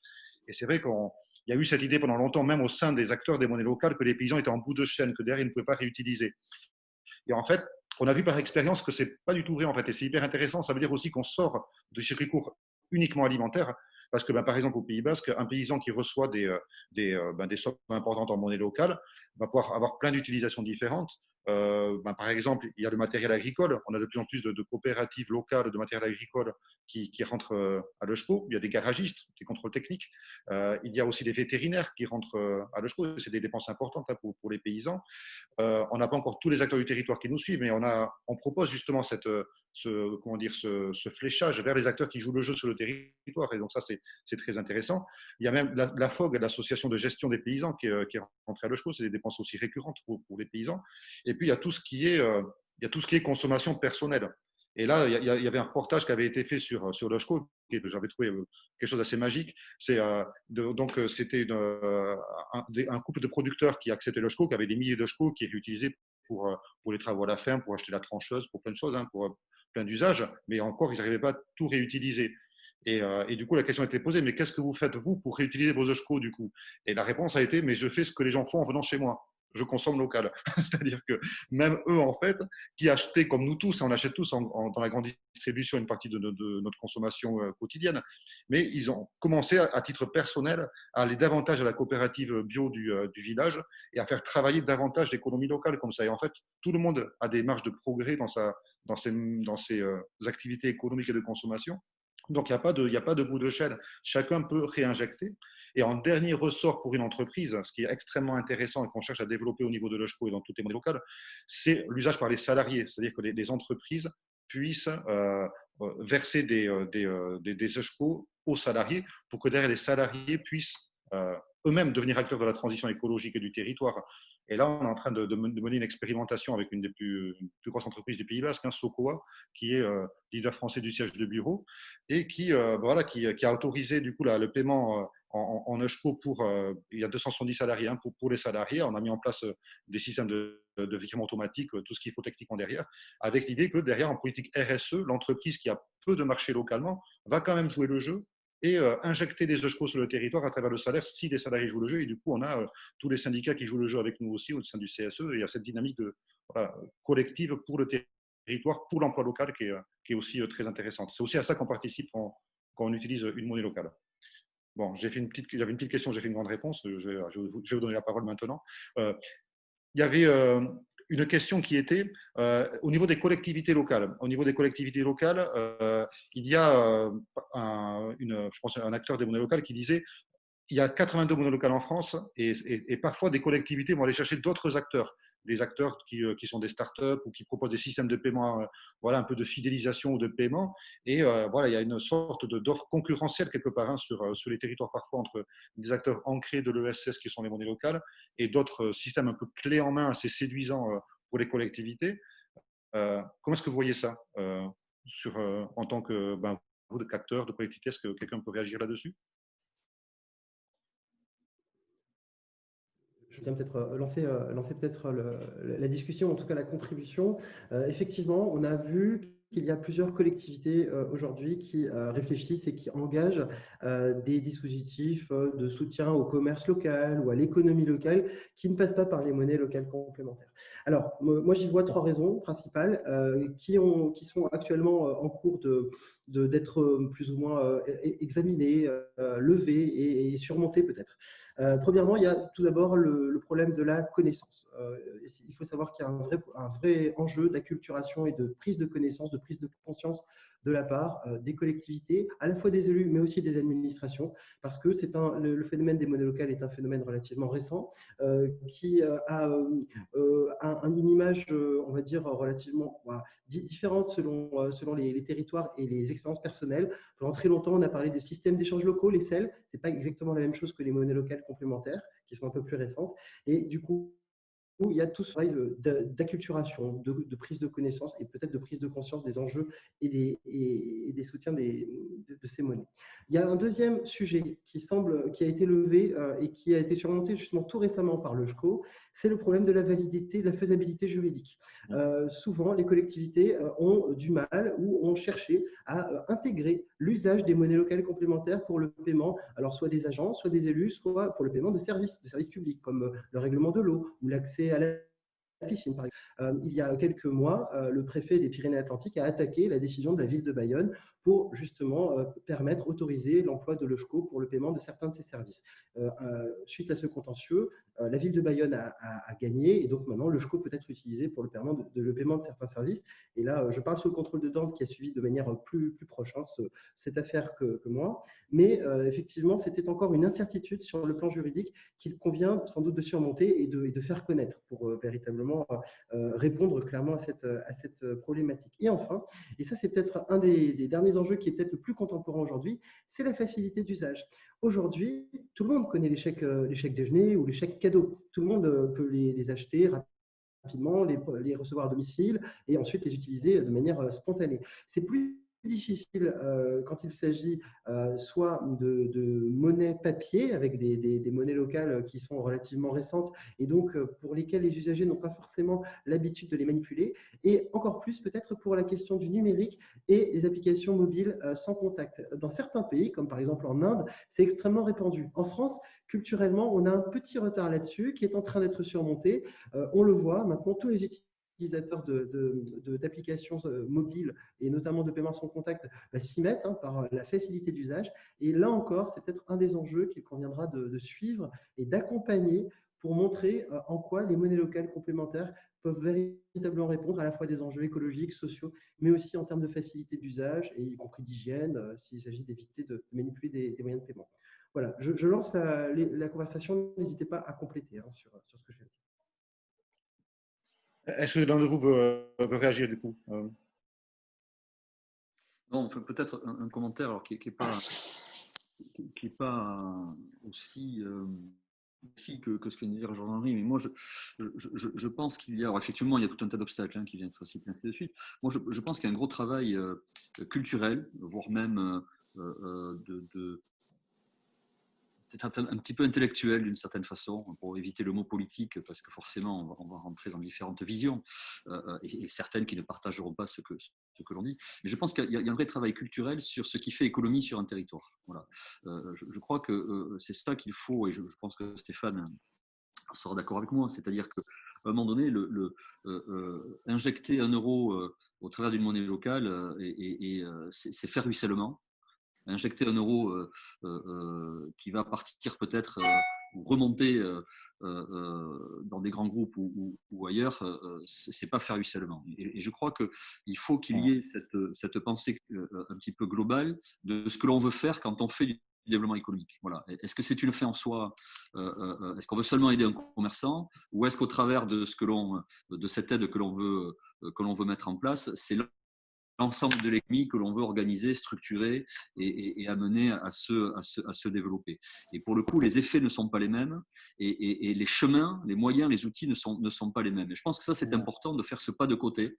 Ça a l'air de rien, c'est un pas de côté seulement, mais pour le coup, il déclenchera certainement tout un tas d'autres choses derrière. Alors oui, il y a des blocages juridiques, ainsi de suite, mais à partir de là, faisons-en une volonté politique. Et ce que vient de rappeler Jean-Henri sur la mairie de Bayonne qui s'est battue et qui a fini par gagner finalement, sur quelque chose qui n'aurait pas été, j'imagine, je ne l'ai pas suivi de très près, mais j'imagine que les pourcentages ou les probabilités n'étaient pas forcément en sa faveur au début, parce qu'on venait très clairement faire un petit peu de rupture dans ce dogme de la concurrence pure et parfaite. Donc pour le coup, je ne suis pas persuadé qu'on partait gagnant. Mais en l'occurrence, il y a des combats qui sont à mener, et il y en a qui seront gagnés. Et je pense que c'est vraiment ce pas de côté culturel qui est à faire, et sur lequel je pense que nous, les acteurs de l'économie sociale et solidaire, quels que soient les outils que l'on représente, nous devons collectivement travailler et œuvrer. Voilà. Encore une fois, est-ce qu'on veut soutenir un pan d'activité, ou est-ce qu'on veut structurer, organiser, penser une économie globale, une économie territoriale, dans toutes ses formes territoriales d'ailleurs, territoire culturel, les bassins de vie, les bassins d'emploi, les logiques administratives qui sont encore présentes, et ainsi de suite, et venir être dans cette pensée-là, ça me semble fondamental, y compris sur la façon dont on utilise l'économie sociale et solidaire. On pourrait même se poser une autre question, c'est que certains sujets, et ça reviendra un petit peu à la même logique, est-ce que certains sujets ne tiennent pas soit de l'intérêt collectif, soit du bien commun, et ainsi de suite, et de cette façon-là, comment on va organiser les échanges ou l'économie autour de ces sujets-là? Et de ce point de vue-là, on va de nouveau repenser à des outils collectifs qui pensent et qui flèchent les redistributions de richesses derrière. C'est pour ça que je dis qu'il y a vraiment une question culturelle. On est vraiment sur ces enjeux-là à l'heure actuelle. On n'est pas que sur des mesures économiques. Alors c'est vrai que la période actuelle nous renvoie à des mesures économiques parce qu'il y a une urgence, parce qu'il faut sauver les meubles, parce qu'il faut intervenir dans une situation qui nous oblige à penser le très, très, très, très court terme. Mais en même temps, il faut qu'on soit capable de penser ce long terme. Et ce long terme, c'est ce fameux changement de paradigme. Et on ne va pas le faire, on ne va pas l'opérer si on n'est pas dans cette perception sociétale, économique globale, et dans lequel l'ESS, pour le coup, sera un moyen. Et si c'est un moyen, l'ESS, on développera l'ESS, et on développera ce qu'elle prône derrière aussi. Et on rejoindra l'idée que, pour le coup, la pensée de l'ESS en termes de projet de société, elle correspond bien aux enjeux d'aujourd'hui que nous devons reconstruire. Et ça me semble fondamental. Sinon, on va gérer des mesures de court terme et on ne va pas opérer les changements de façon globale qui sont derrière. Si je peux me permettre, je vais poursuivre ce que vient de dire Stéphane. Je vous rejoins totalement, mais surtout que c'est vrai que quand on est élu, et en plus étant arrivé au cœur de l'été il y a quelques mois, la question de l'urgence et du très long terme, elle est extrêmement complexe en ce moment. Parce que il faut qu'on s'occupe des commerçants qui sont en difficulté là, tout de suite, maintenant. Et en même temps, il faut qu'on a été élu proposer une vision différente et une vision de long terme. Et c'est vrai que l'articulation entre les deux, elle est pas simple. Donc, on jongle d'un côté à l'autre. Et en même temps, on est dans un moment qui nous impose de repenser le long terme. Et donc, ça, c'est super important. Nous, on le voit aujourd'hui quand on a des banques qui viennent nous solliciter pour parler ESS, etc. Il y a peut-être toujours un côté comme marketing, machin, mais on sent quand même qu'ils sont eux-mêmes en train de faire leur transition et que cette année les a accéléré leur démarche, en tout cas dans ce sens-là. Donc, on est à un moment où on peut s'appuyer sur tout un tas d'acteurs qui vont nous aider à ça. Maintenant, sur la question de la monnaie locale, moi, le premier frein que nous on rencontre, c'est qu'on va parler à certains élus. Alors, je ne parle pas spécialement de Bordeaux, parce que pour le coup, on avait une équipe municipale plutôt convaincue, mais aux alentours, sur d'autres territoires, on a encore l'impression, ou on nous renvoie l'image que la monnaie locale, c'est un petit jouet. Et, allez, on va laisser les écolos faire joujou avec leur monnaie locale. Bon, au pire, ça ne nous fera pas de mal, c'est pas très grave. Bon, on a aussi ce besoin de changer l'image. Ce n'est pas qu'un jouet aux mains des écolos, c'est quand même un formidable outil d'action citoyenne, pour ne pas utiliser le mot politique. Et là, je rejoins Stéphane sur la question de… Il y a un travail à faire sur la culture de l'économie, quelle économie on veut, comment on conçoit le développement économique, pour qui, comment, etc. Et surtout, il y a un gros travail culturel à faire sur la monnaie. C'est-à-dire qu'on va discuter avec n'importe qui dans la rue. La monnaie, c'est un billet, une pièce, c'est un outil d'échange. Je te donne de l'argent, je reçois quelque chose d'autre. Mais il faut qu'on arrive aussi à faire en sorte de rappeler que la monnaie, c'est beaucoup plus que ça, que c'est un outil politique. Et qu'avec cette monnaie, en fonction de comment nous, citoyens, on va se réemparer de notre monnaie et comment on va remettre de la démocratie aussi dans le champ de la monnaie, on va pouvoir contribuer à changer les choses. Voilà. Oui, tout à fait.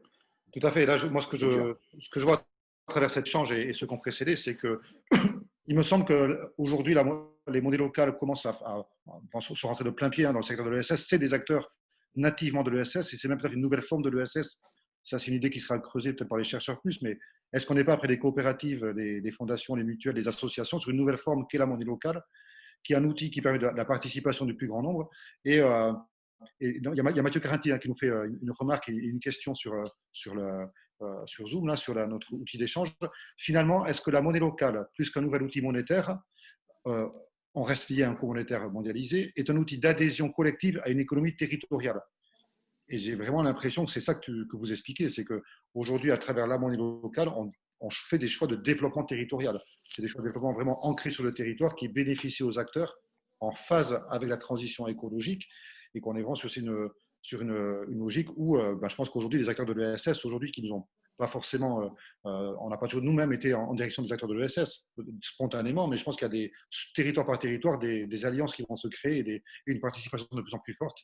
Un des acteurs de l'ESS, c'était un des points d'interrogation de notre recherche-action. Est-ce que les acteurs de l'ESS participent plus quantitativement que les autres à la dynamique des monnaies locales? Et on a fait un petit tour, un petit focus là-dessus, et très clairement au niveau de l'ESS, on a des secteurs qui ne sont pas encore très impliqués, notamment au niveau des coopératives de production. Il y en a encore peu qui sont sur le territoire adhérentes à l'ECHCO, mais il y a des secteurs entiers, par exemple tout ce qui est coopérative agricole vraiment ancré sur le territoire. On a la majorité des acteurs qui sont adhérents à l'ECHCO, ils sont dans une logique de territoire et on a la même vision. Et quand on va les voir, on parle bien de la vision qu'on défend du projet pour le territoire, pour les acteurs, pour les paysans, et on est en face complètement. Et les magasins de producteurs qui se développent aussi, il y en a 10 au Pays Basque, 9 sont adhérents à l'ECHCO. On a vraiment des secteurs entiers, on a plus de 250 associations adhérentes à l'ECHCO aujourd'hui dans tous les secteurs de l'animation, de la culture, de la langue basque. Il y a beaucoup de participants. Et un domaine intéressant, une autre question que je trouve intéressante, une remarque en tout cas, et là je vous laisser réagir là-dessus peut-être, de Nathalie Sabi qui dit « Le volet monnaie locale du tourisme participatif est très intéressant, mais il me semble essentiel également d'aborder la question de la participation citoyenne. Quelles initiatives citoyennes en lien avec le tourisme peuvent être accompagnées? Comment les habitants voient le développement touristique de leur territoire? Comment peuvent-ils s'y impliquer ?» Voilà, voilà, je pense que Jérôme, ça c'est une question peut-être à laquelle tu peux répondre aussi, sur cette idée de la participation des citoyens, et puis d'autres derrière, je vous laisserai rebondir. Déjà, la participation citoyenne, elle est essentielle. Si on veut espérer une durabilité de l'économie touristique sur un territoire, c'est avec des exemples qu'on prenait tout à l'heure, il faut absolument que la population locale soit associée. Il y a des structures pour ça. Alors là, je vais parler de ce que je connais, c'est-à-dire que nous, on est un office de tourisme. Donc, ça veut dire qu'au départ, on a été créé pour répondre à ces missions d'accueil, d'information des gens qui passent par le territoire, et puis aussi éventuellement, selon les moyens, de leur faire connaître à d'autres qui pourraient potentiellement venir également fréquenter le territoire. Mais là, on est sur un modèle avec mettre en vis-à-vis les résidents et les touristes qui a vécu complètement. Le tourisme, c'est quand même un concept qui est extrêmement compliqué à aborder, qui est complexe parce qu'il touche à tout dans un territoire. Donc, ce serait bien de pouvoir l'isoler, ce serait pratique dans sa tête de dire, bon voilà, le tourisme, c'est les 2 campings, c'est les hôtels, etc. C'est pas possible. Ça a changé énormément. Une question, pour l'exprimer simplement, vous ouvrez un restaurant aujourd'hui, qui appellerait son restaurant l'auberge des touristes? C'est fini ça. Il y en a eu, on en a connu, des auberges qui avaient ce nom ou des restaurants. C'est complètement fini cette idée-là. Aujourd'hui, on ne peut pas s'adresser uniquement et simplement aux touristes. Et donc, je fais un peu référence au pas de côté dont parlait Stéphane, hein, qui est peut-être évident comme ça, mais et au changement de paradigme. C'est-à-dire qu'on ne peut plus penser comme ça. Le touriste, ce n'est pas une race qui vient, qui consomme bien ou mal et qui s'en va. C'est fini. Le touriste, c'est quelqu'un qui se déplace. Donc, nous, on est des touristes. Tout le monde est touriste au moins un jour dans sa vie. Quand moi, j'entends des discours, ouais, moi, j'ai les touristes, c'est bon, j'ai plein de trucs. Et puis, moi, je vais faire les fêtes de Pampelune. Bon, ben, je suis désolé. Même un Bayonnais qui va faire les fêtes de Pampelune, ben, je suis désolé, mais c'est un touriste, quoi. Donc, il y a plein de façons de l'être. Donc, il faut quand même changer un peu cette mise en vis-à-vis perpétuelle, je dirais, qu'on a tous dans la tête, dans l'histoire proche. Voilà, un touriste, c'est quelqu'un qui vient travailler, quelqu'un qui va venir passer 2 jours en formation à Tarnos. C'est un touriste, je suis désolé, c'est comme ça. Donc, c'est quelque chose qui se pense globalement et il faut arrêter de poser ça en vis-à-vis. Donc, nous, concrètement, un office de tourisme, qui est un office qui est une structure de l'ESS et qui est une structure forcément très attachée au territoire, est-ce que ce n'est pas un peu son rôle à elle aussi de s'adresser davantage aux locaux, et nous, c'est un peu le projet que l'on porte ces jours-ci, c'est de dire, pour rendre service aux touristes, aux voyageurs, aux gens de passage, si on veut vraiment être efficient et on veut vraiment leur apporter du service, commençons par amener du service déjà aux locaux. Et là, quand on parle de tourisme, on parle de beaucoup de choses. Alors évidemment que ça ne va pas intéresser beaucoup un résident de Saint-Martin-de-Seignanx de savoir qu'il y a un hôtel à Andres, mais dans le tourisme, il n'y a pas que ça. Il y a le loisir, il y a la restauration, il y a l'alimentation, il y a les transports.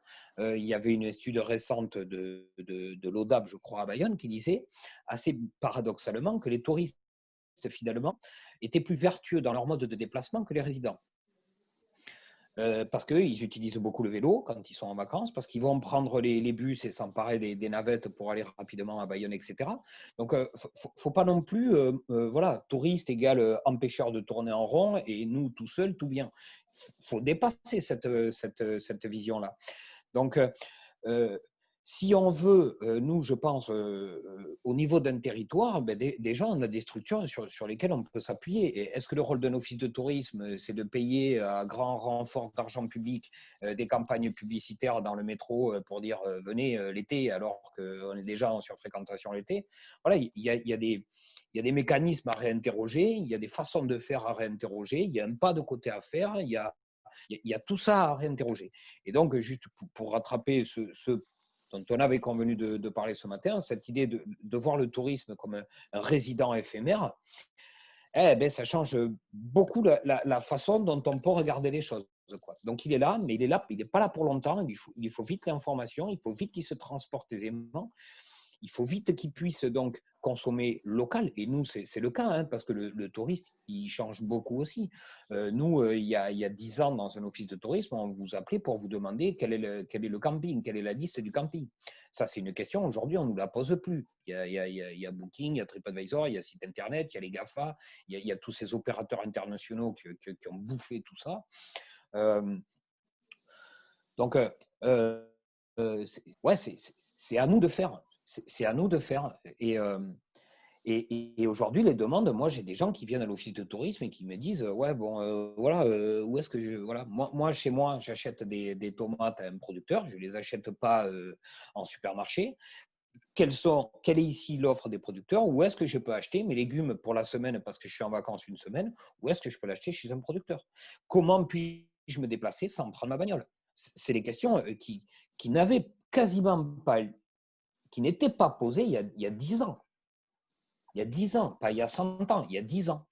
Donc, voilà, je pense que les collectivités doivent réfléchir en prenant en compte le tourisme de manière générale, dans la fonction de travailler ses transports, dans sa façon de travailler l'alimentation. Je ne dis pas que tout doit être fait pour le tourisme, loin de là. Mais en tout cas, il doit être associé dans la réflexion pour que, au final, le tourisme soit accepté par la population locale et moins subi. Et voilà. Tout à fait. Et nous, du coup, avec une chose qui m'a pas mal marqué sur l'opération Vacances en Eusko, c'est la dimension justement où on n'est pas dans une action pensée pour les touristes, on n'est pas dans une action, comment dire, qui va proposer une offre aux touristes qui est construite pour eux. C'est tout le contraire. La monnaie locale a été construite par les habitants du territoire, pour le territoire et pour l'environnement. Mais Et on propose aux touristes de participer à ce qui existe. Mais le touriste, quand il vient sur notre territoire, en fait, il ne veut pas aller à l'auberge des touristes. Il veut être assimilé, associé à un local. Donc, voilà, le problème est là. Et je tiens à dire quand même qu'il me semble, alors je n'ai pas une connaissance fine, mais les offices de tourisme du Pays Basque sont dans le SCO quand même, non? Oui, quasiment tous. Bon, voilà. Il nous en manque deux. Il y en a un qui a dit l'année prochaine et l'autre qui a dit on verra plus tard. Mais sinon, bon, mais voilà. sinon, mais voilà. Je suis pas aussi charitable. Non, mais peu importe. Déjà, si vous les avez tous sauf deux, c'est déjà pas mal quand même. Non, et puis, c'était des vrais partenaires sur cette action-là. Ils ont vraiment joué le jeu. C'est des vrais partenaires et on a des enjeux communs parce que cette idée-là, aujourd'hui, d'un tourisme, d'une activité, parce que le problème, ce n'est pas le touriste, c'est une économie touristique. C'est une économie basée sur le tourisme. C'est ça le problème. C'est des choix collectifs qui sont faits de baser l'économie sur le tourisme, il manque quelque part des investissements dans l'économie locale productive. Or, il faut réconcilier les deux. Et il ne s'agit pas de se passer de l'un au détriment de l'autre, dans aucun sens. Et ça, c'est hyper intéressant. Les offices de tourisme ont bien joué le jeu et on est en phase avec le projet, quelque part, du territoire et de l'agglo Pays Basque là-dessus. Et juste, je mentionne aussi, du coup, voilà, cette idée-là aussi de la participation, ça veut dire que les habitants ne subissent plus le tourisme, quelque part. Ne subissent plus un rapport au tourisme qui est quelque part non réfléchi. Il y a une façon, voilà, il y a une rencontre qui est proposée dans ces dispositifs-là. Et ce qui est intéressant, parce qu'on a aussi des oiseaux de passage, je ne sais pas si vous connaissez, c'est un super projet qui se développe très fort au niveau des… Ouais. Ah, voilà, c'est très bien. D'accord. Bon, mais c'est vraiment des. Nous, on avait pris contact avec eux et puis du coup, c'est marrant. Donc, nous, on a fait un système de circuits vacances en Eusko. On proposait 7 circuits sur tout le territoire, notamment à l'intérieur du Pays Basque, 100% en Eusko ou gratuit. On avait mis aussi la notion de gratuité avec des balades, des visites de patrimoine. Et ça, c'était assez sympa comme projet. Et du coup, c'est un qui va être repris par les oiseaux de passage. Et le Galet aussi, donc la monnaie locale du pays de Ploërmel, va aussi démarrer une coopération avec les oiseaux de passage. Et je pense que ce travail-là entre les acteurs du tourisme associatif et des monnaies locales, je pense qu'il y a un grand avenir. Peut-être que vous, au niveau de l'UNAT, alors il se pose la question bien sûr de l'usage en interne avec les dépenses des salariés, mais est-ce qu'il n'y aurait pas une recommandation à faire peut-être des structures? Je pense que ça, c'est des choses qu'on pourrait, dans les années à venir, parce que tout prend du temps, mais des choses qu'on pourrait construire, de proposer dans l'offre aux touristes. Voilà, non pas le tout de tout à l'intérieur du centre de vacances, mais au contraire l'ouverture sur le territoire et pourquoi pas avec les monnaies locales. Oui, pourquoi pas, hein, tout à fait, c'est ce qu'on disait. Hein, pourquoi pas, ça peut être très intéressant. Hein, c'est à échanger et à voir comment le mettre en place et quel opérateur serait favorable à y participer. Hein. Non, tout à fait. Hein. Et sur les oiseaux de passage, c'est des projets qui montrent, qui sont super. Hein, c'est vraiment un tourisme vraiment local. En impliquant vraiment aussi, Jérôme, justement les habitants. Hein. C'est vraiment des projets super qui se développent. Hein. Ça commence à bien être reconnu aussi parce qu'ils ont mis un petit peu de temps là maintenant. Ça fonctionne bien. C'est un très très beau projet. Et on va faire un travail je trouve très qualitatif parce que par exemple, nous, ça va être le circuit de vacances en Neige sur le pays d'Asperin qui va être mis en avant. Et on va appeler justement chaque professionnel, il y a des hébergeurs, il y a des activités de loisirs qui sont référencées dans le circuit, pour leur expliquer voilà, qu'on voudrait les mettre dans ce circuit des zones de passage et leur expliquer l'esprit de rencontre. Voilà. Et je pense que c'est une des dimensions aussi intéressantes de ce travail-là, c'est la sensibilisation des acteurs du tourisme, même des hébergeurs, des activités de loisirs sur comment est-ce qu'eux se perçoivent et comment est-ce qu'ils agissent pour la transition, parce que ce n'est pas toujours les premiers, pour le dire comme ça. C'est pas les premiers. Donc, pour eux, participer à une initiative comme celle-là, c'est aussi mettre le pied dans la dynamique locale. Et ça, dans le projet TINA, dans le tourisme innovant Nouvelle-Aquitaine, du coup, du Conseil régional, c'était ça qu'on avait mis en avant. Et c'est vrai que cette sensibilisation des acteurs au fait qu'il faut bouger maintenant, on ne peut plus se contenter de faire de l'accueil comme avant, des activités de loisirs comme avant. Il faut savoir proposer autrement. Ça, je pense que les monnaies locales sont hyper intéressantes là-dessus. Peut-être, je vais dire une contribution que je trouve intéressante de Guy Olivier, qui est un peu longue, mais qui nous amène un peu sur un autre sujet, un sujet connexe, on va dire. Il dit donc, en s'excusant de la longueur de sa question, mais ça va, c'est pas trop long non plus, les notions de patrimoine culturel et de patrimoine immatériel sont de plus en plus… Ah, j'ai perdu la question. Alors, j'étais en train de la lire, je vais la retrouver dans le Zoom. Dans l'onglet résolu, tu vas la retrouver. Tu veux que je la lise? Ah, merci. Ah ben vas-y, Jean-Jory, merci. Ouais. Et après, donc les notions de patrimoine culturel ou de patrimoine immatériel sont de plus en plus convoquées par les territoires et ceux qui les gèrent. Ces patrimoines culturels et immatériels sont intimement liés à la perception humaine et ne peuvent exister qu'au travers de savoir-faire, d'usages, de pratiques liées au territoire de vie et ce qui s'y est construit génération après génération. Pour renforcer ces savoir-faire, ces usages et ces pratiques, il est important d'en favoriser la diffusion, y compris aujourd'hui en direction de personnes n'habitant pas sur le territoire. Les monnaies locales peuvent contribuer dans un cadre de respect mutuel à cette connexion entre guillemets entre des visiteurs touristiques et ses savoir-faire, ses usages et ses pratiques. Vous avez 2 heures. Très bien. Bon, il nous reste une demi-heure. Mais est-ce que ça fait réagir quelqu'un? Moi, j'aime bien cette idée-là, des savoir-faire locaux, de flécher par la monnaie locale vers des gens. Est-ce que ça, c'est la mise en valeur du patrimoine? Est-ce que ça tient à cœur des acteurs du tourisme que vous êtes ou des collectivités locales? Un élément de réaction, mais très rapide, mais oui, ça fait réagir, parce que je trouve la question tout à fait pertinente. D'ailleurs, la réponse est dans la question. Oui, la monnaie locale est un outil de lien sur les territoires. Et je me faisais la réflexion aussi pendant l'intervention de Jérôme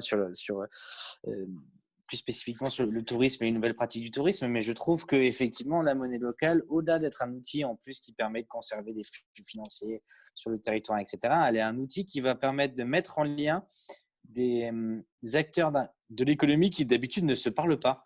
Aussi, tout à l'heure, on parlait d'un garagiste, d'écuma, pourquoi pas d'un fabricant de bière, d'un fabricant de fromage, etc. Dans la vraie vie, jamais ils vont parler. Jamais, en tout cas, ils vont réfléchir ensemble leur action. Enfin, ils vont penser leur action collective dans l'économie du territoire. Et la monnaie locale, elle permet de dire, ah, mais en fait, moi, vendeur de fromage, j'ai le même intérêt que mon garagiste, qui lui aussi travaille avec la monnaie locale. Et je trouve que du coup, c'est super intéressant. Et ça permet aussi de faire le lien avec cette question du savoir-faire. C'est vrai que la monnaie locale peut être du coup un moyen d'orienter des touristes vers le producteur du coin, vers les savoir-faire locaux, vers etc., etc. Donc, c'est au-delà d'être un outil économique, c'est aussi un outil de transformation peut-être du tourisme ou pour inciter les touristes à le pratiquer autrement. Voilà. De décloisonnement. C'est un outil de décloisonnement et qui amène beaucoup d'horizontalité, je pense, dans les échanges. Parce que ça, c'est un mal quand même. Hein. C'est cette organisation un peu que nous avons en fédé, en silo, à bien ranger tout le monde dans des cases. C'est un frein. Hein.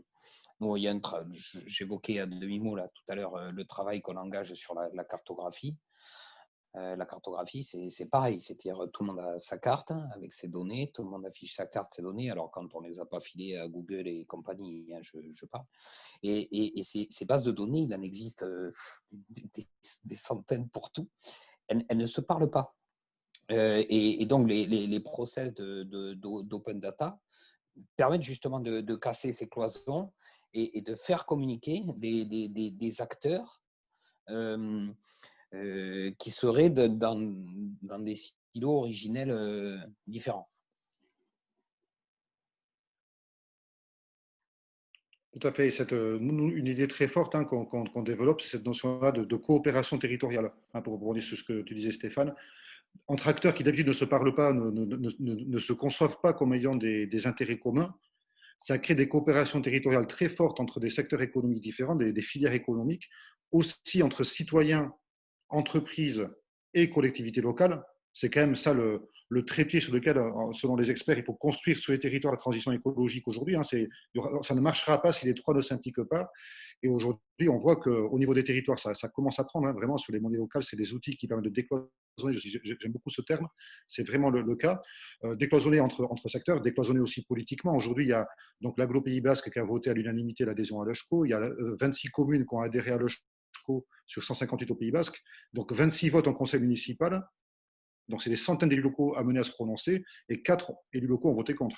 Et tous les autres ont voté pour, ou quelques-uns sont abstenus. C'est qu'aujourd'hui, c'est complètement transpartisan. On est sur des projets de territoire où on partage beaucoup de choses.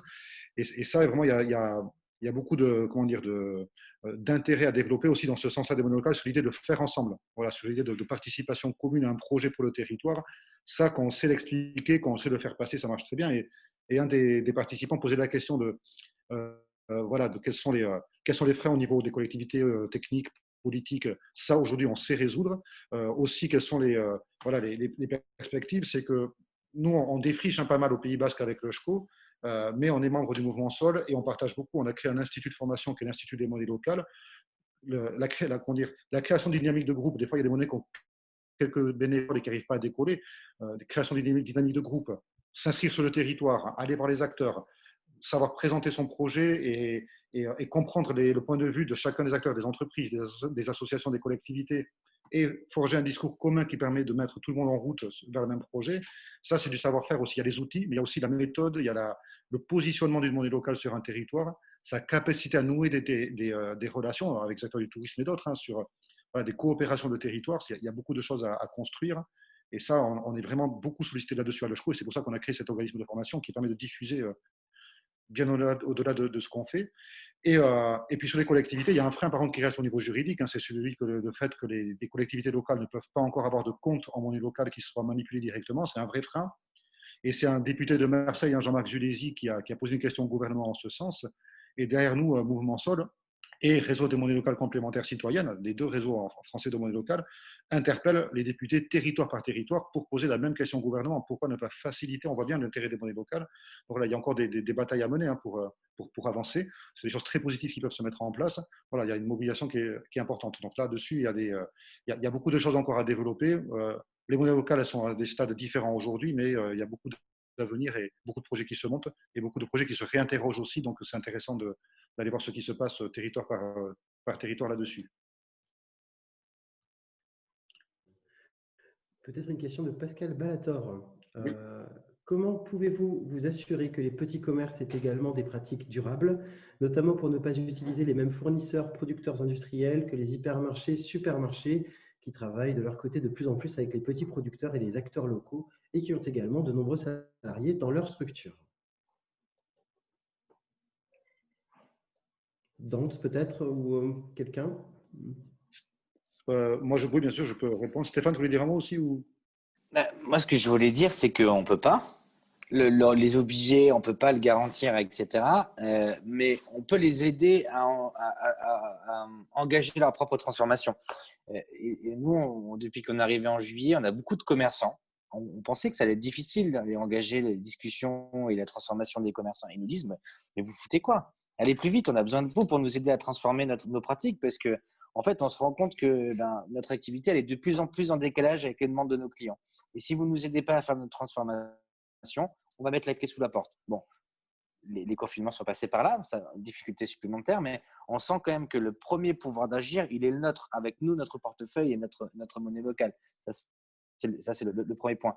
Le deuxième point, c'est que nous, en tout cas, du point de vue collectivité, on a la capacité, par des incitations fiscales, par la mise en place de dispositifs, etc., à aller accompagner les commerçants dans leur pratique. Ça peut être la question du zéro déchet, ça peut être la question de la consommation énergétique, la monnaie locale, et aussi effectivement un gros travail de sensibilisation et de pédagogie à faire sur les fournisseurs qui reste un gros sujet, mais ils comprennent aussi de plus en plus qu'il faut qu'ils s'appuient sur des producteurs locaux et que c'est aussi cette différenciation avec les grandes surfaces qui va leur permettre de survivre.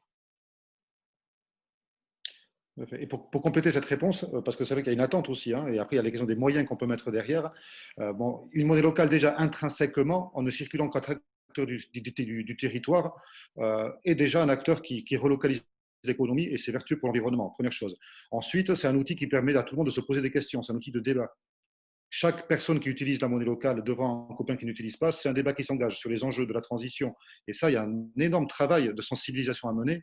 Et c'est un outil d'éducation populaire très précieux, je trouve, la monnaie locale dans ce sens-là. Ça met en avant l'enjeu territorial, l'enjeu écologique. Et en ça, c'est aussi vertueux. Sur les pratiques elles-mêmes des commerçants, alors là, c'est vrai que nous, à Logeco, on a un système de défis, des défis que doivent s'engager obligatoirement à relever les professionnels qui rentrent dans le réseau. C'est des défis qu'on essaie à la fois utiles, assez facile à mettre en place et vérifiable. Et en fait, il y a une quatrième condition qu'on n'avait pas anticipée au départ, c'est qu'il faudrait qu'il y ait un partenaire pour les suivre. Parce que nous-mêmes, à Logeco, notre travail, c'est le travail sur la monnaie. Et on peut s'épuiser à devoir aller suivre les défis. Est-ce que vous avez mis en place le tri des déchets comme il faut? Donc, on a cherché à nouer des partenariats. Et cette dimension partenariale est très importante. Et pour répondre à Pascal, on rêverait, on réfléchit, nous, à faire évoluer notre système de défis. Hein. On aimerait avoir un système où on peut avoir des partenaires capables de suivre les professionnels. C'est un peu pour répondre à leur attente. Hein. Donc, les Luc, tu et Stéphane mettaient ça en avant, l'attente des professionnels. Oui, mais est-ce que c'est notre métier à nous, monnaie locale? On rêverait d'un partenaire qui accompagnerait les entreprises dans la transformation et les entreprises rentrant dans la monnaie locale s'engageraient à rentrer en relation avec ces partenaires et à suivre leur parcours d'amélioration pour une énergie propre et locale, pour le tri des déchets, pour la mise en place d'un système de consigne pour le verre, de compostage. Voilà, tous ces gestes-là indispensables sur la mobilité, sur voilà, plein de choses sont à mettre en place, mais nous, on peut difficilement tout porter au sein de la monnaie locale. Donc, c'est là où l'idée d'avoir des partenaires clés sur le territoire, ce serait hyper intéressant. Je pense que cet acteur manque aujourd'hui. Hein. Enfin, moi, peut-être chose différemment, mais il me semble que cet acteur-là d'accompagnement, de changement des pratiques, manque un petit peu sur les territoires. Ça rejoint d'ailleurs une question qui a été posée par Jean-François Perrol sur la trame ou la méthode qui existerait pour approcher justement les différents acteurs et actrices des secteurs touristiques, économiques et politiques afin de les fédérer, afin de mener à bien des projets qui tiennent la route. Oui, ben, la monnaie locale est un de ces outils qui permet de fédérer.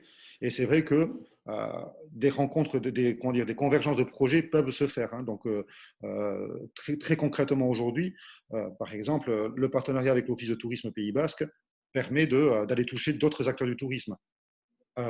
Des idées qui nous ont été soufflées, par exemple aussi, pour revenir tout à l'heure sur l'idée de flécher la consommation touristique, on a mis en place un système de bons plans pour orienter les touristes vers des endroits où ils n'iraient pas, vers des endroits culturels intéressants, mais sous-évalués, sous-estimés sur le territoire, ou vers des producteurs qui sont un peu éloignés, mais parce qu'il y a un bon plan, on va dire, tiens, on va aller les voir et puis on va profiter pour voir ce qu'il y a autour.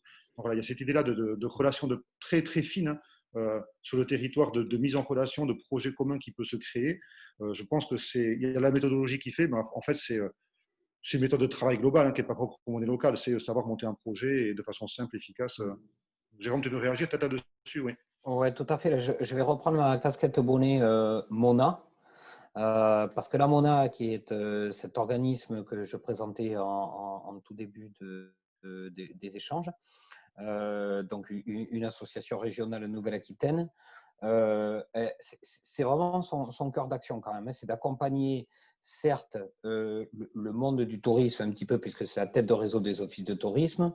Néanmoins, elle a dans ses compétences quand même l'accompagnement des territoires également, et une vraie appétence pour tout ce qui est innovation, repérer les innovations qui ont été faites à tel ou tel endroit et rendre possible le partage, la reproduction ailleurs. C'est vraiment l'ADN de cette structure. Donc, je vous invite quand même là à vous retourner quand même et à questionner la MONA sur ces questions-là, qui ont des capacités à mettre en place des plans de formation qui s'adressent aux professionnels du tourisme assez largement. Donc là, je je remets la casquette Mona, et je pense que si Jean-Baptiste, le directeur, avait été là, je pense qu'il serait intervenu également pour dire que c'est vraiment une structure aux ressources qui a le goût de l'innovation, qui a le goût de l'expérimentation, et qui a des outils financiers quand même relativement solides pour permettre et eux, ils ont dans la tête quand même, d'intégrer dans des programmes de formation, et je pense qu'ils vous les délégueraient, puisque à vous, Edmé et compagnie, puisque donc eux sont organismes de formation certifiés, ils sont en cours. Ils sont encore Calliope, là. Mais quand il existe des ressources de formation sur le territoire, ils les font travailler à eux, quoi. Donc voilà, s'il y a vraiment des velléités quand même de comprendre, de s'emparer de telles problématiques, voilà, juste indiquer quand même que la Mona est un partenaire solide et pertinent. Voilà, juste pour eux.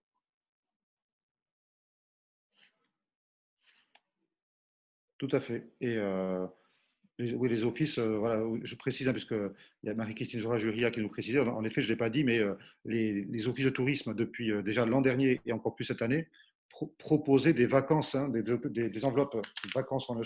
Donc, c'est des enveloppes comme ça en vente dans les offices de tourisme, mais aussi chez quelques autres personnes, avec bon, une jolie enveloppe. Et dedans, pour 20 euros, il y a 18 euros, donc la monnaie, voilà, un petit échantillon de euros, 18 euros qu'on peut utiliser directement. Il y a un annuaire qui est remis des commerçants, paysans, associations qui prennent le chemin sur le territoire autour du bureau de l'office de tourisme. Et aussi, parce qu'on est au Pays Basque, un petit lexique de quelques mots pour dire bonjour, merci, au revoir, un peu en euskara, pour ceux qui aiment bien se lancer. Moi, je sais que quand je vais dans un pays étranger, j'aime bien dire quelques mots avec la langue du pays. Bon, voilà, quand on vient au Pays Basque, on peut aussi apprendre quelques mots pour échanger. Après, tout le monde n'est pas bascophone au Pays Basque, mais en tout cas, on utilise beaucoup ces mots-là, Gour, Milèche, c'est bien de pouvoir les échanger. Donc voilà, c'est notre façon aussi de rentrer sur le territoire par la langue qu'on propose aux touristes. Et une question était aussi sur les difficultés pour comment faire adhérer les touristes au projet.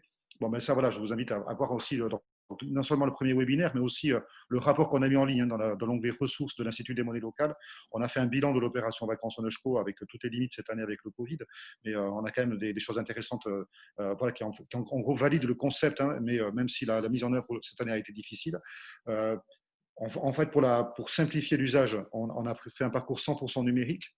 Hein, pour ceux qui aiment, donc ceux qui sont plus papier peuvent aller en office de tourisme et demander une enveloppe, et ceux qui aiment bien le numérique peuvent prendre le train à Paris et arriver à Saint-Jean-de-Luz avec, pendant le voyage en train, ils ont ouvert un compte Vacances en Eusko, ils l'ont chargé avec leur carte bancaire sans frais, et ils ont téléchargé l'application de paiement Eusko Pay qui permet de payer de façon dématérialisée après dans les commerces, et ça se fait en 5 minutes avec une pièce d'identité. C'est tout simple, et le coût est de 2 € pour 2 mois maximum. Donc c'est vraiment un coût modique qui cherche juste à couvrir les frais, et avec plein d'options sur le compte qui sont assez sympas, comme par exemple s'il reste des euskos à la fin du séjour, on peut se les faire rembourser, mais on peut aussi les utiliser pour commander un panier paysan qu'on se fera livrer chez soi à son retour de vacances, pour avoir un petit souvenir du territoire. Donc ça, c'est des choses qu'on s'est mises en place, c'est l'idée de lien, de proposer, voilà, de faire approcher le territoire autrement qu'avec du lien direct. Voilà.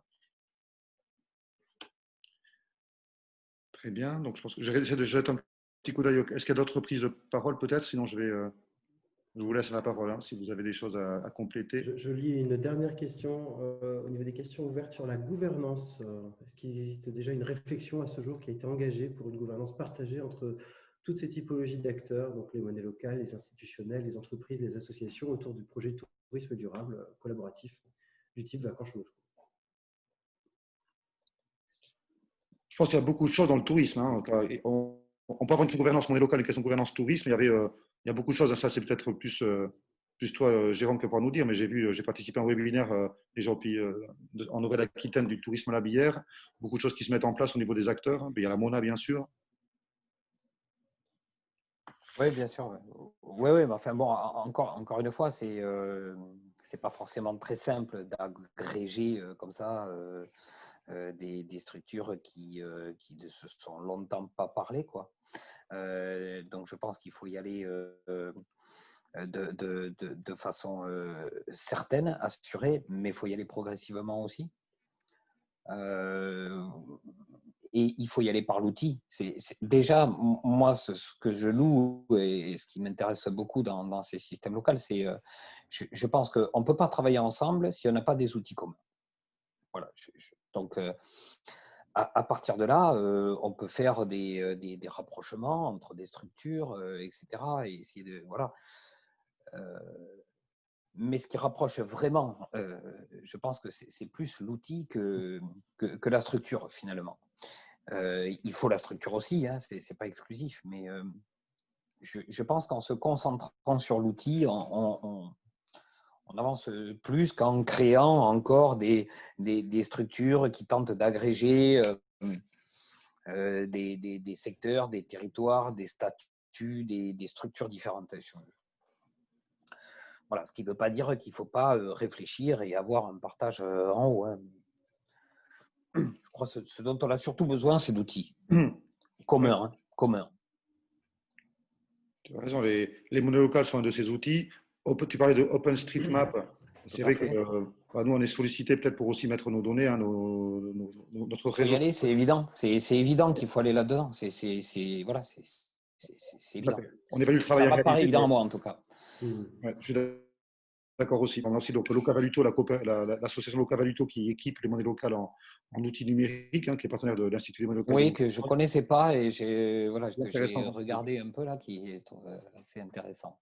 On est vraiment sur les outils. Demain, les pratiques, on peut se retrouver autour des outils aussi. Je suis vraiment d'accord avec cette idée-là. Donc, il faut s'emparer des outils. Tout à fait. Et il faut de la formation, et il faut de la professionnalisation. Et voilà, c'est là qu'il faut être bon, je pense. Oui. Bon, il y a un gros enjeu au niveau des monnaies locales. Hein. À ce niveau-là, c'est vrai qu'il faut voir d'où viennent les monnaies locales. Hein. C'est vraiment des émergences citoyennes autour d'une idée dans l'air qu'on attrape et qu'on essaie de faire vivre sur un territoire. C'est beaucoup de bénévolat au départ, des premiers salariés, des salariés souvent dans des conditions d'embauche qui ne sont pas les meilleures. Et après, là, les collectivités locales jouent leur jeu. Hein. Derrière, elles accompagnent, elles permettent de favoriser l'émergence. Et après, moi, ce qui me marque aussi, hein, c'est cette dynamique des monnaies locales elles-mêmes qui sont dans une logique de SS, en fait. Il y a aussi un modèle de ce qu'a fait le SS. Aujourd'hui, ce qu'on voit, les monnaies locales se fédèrent au sein du mouvement SOL et elles coopèrent aussi au sein du réseau des monnaies locales complémentaires citoyennes. Mais il y a vraiment l'idée du mouvement SOL comme une fédération des monnaies locales au service des monnaies locales pour partager les bonnes pratiques, expérimenter, créer des coopérations entre monnaies locales, faire du plaidoyer au niveau national, peut-être de mettre de la communication. Ça, c'est le modèle de fédération en fait, hein, associative qu'on emprunte, hein, ce qui se fait ailleurs, mais avec cette idée-là de subsidiarité. On est vraiment dans une logique d'économie solidaire de territoire, d'ancrage sur le territoire très, très, très, très fort, et derrière de coopération entre territoires. Voilà, on se dote aujourd'hui dans les monnaies locales d'outils de coopération entre monnaies locales, que ce soit le mouvement, que ce soit les rencontres, que ce soit les outils informatiques avec le Locavaluto et peut-être demain Coinos, avec l'Institut des monnaies locales. Voilà, c'est vraiment cette idée-là de créer des coopérations. Donc, c'est vrai qu'aujourd'hui, il y a une attente, hein, pas mal, je pense, des grands acteurs et des collectivités de voir ce que vont donner les monnaies locales. Nous, pour être dedans, on sait la dynamique dans laquelle on est. On voit qu'il y a une vraie professionnalisation en cours et des vrais partages d'outils et d'expériences qui sont assez prometteurs pour l'avenir. Donc, on pense qu'il y a des choses qui vont se faire dans les années à venir pour structurer davantage et pour que les monnaies locales soient des partenaires sur les territoires, des acteurs qui souhaitent avancer vers cette démarche-là de territoire et de SS. Bon. Peut-être un petit mot de conclusion, peut-être pour que, en quelque sorte, là j'ai peut-être fait le mien et je vous laisse vous peut-être dire un mot pour conclure, à moins que voilà, je pense que on a posé toutes les questions. Jory, toi qui avait un œil aussi sur les questions et qui m'a aidé pour ça, est-ce que tu vas voir d'autres choses, des questions auxquelles on n'aurait pas répondu? Alors, des questions en ligne sur le module dédié, je n'en ai pas vu. Après, je n'ai pas suivi en direct le module Facebook, mais je crois qu'il y a eu des relais qui ont été effectués. Voilà. Après, je ne sais pas si quelqu'un a quelque chose à dire, qu'il s'exprime maintenant ou se taise à jamais. Et après, je pense qu'on pourra conclure. Je pense qu'on a pas mal dressé le portrait et je pense que tu vas pouvoir conclure entre les éléments de gouvernance, les éléments d'association, les rôles des locales complémentaires comme véritablement facilitateur et capacité et force d'initiative pour générer donc du lien, acculturer le public et les utilisateurs divers vers la nécessité de lancer des projets. Mais tu diras ça bien mieux que moi, donc je vais te laisser la parole. Bon, très bien. Bon, pour conclure, déjà, merci à tous pour votre participation aujourd'hui, en tout cas, et merci à tous ceux qui nous ont suivis. On était très contents de ces premiers webinaires de l'Institut des monnaies locales. Hein. On a trouvé que c'était super intéressant à monter et c'était des bons moments de partage. Et pense que ça a attiré beaucoup de monde et de réflexion. Sur cette idée-là de gouvernance, oui, bon, nous, on pense vraiment que la monnaie locale, c'est un outil à part entière, complètement nouveau, en fait. Complètement dans l'idée de l'ESS. C'est-à-dire qu'on est ancré sur le territoire, on est dans une gestion démocratique, on peut même aller jusqu'à la notion de commun, la monnaie comme un commun qui est géré collectivement. Nous, au sein de notre gouvernance à l'ECHCO, on a mis en place un système, même si on est sous statut associatif, qui est calqué sur celui des sociétés coopératives d'intérêt collectif, avec un système de collège qui représente toutes les parties prenantes. Voilà, notre instance suprême, c'est l'Assemblée générale, qui élit un comité des collèges qui va réfléchir sur les orientations stratégiques du projet, vérifier la conformité de l'action au projet défini par l'Assemblée générale. Et dans ce comité des collèges, on retrouve 9 représentants des entreprises, 9 représentants des collectivités locales bientôt. On va passer de 4 à 9. Hein.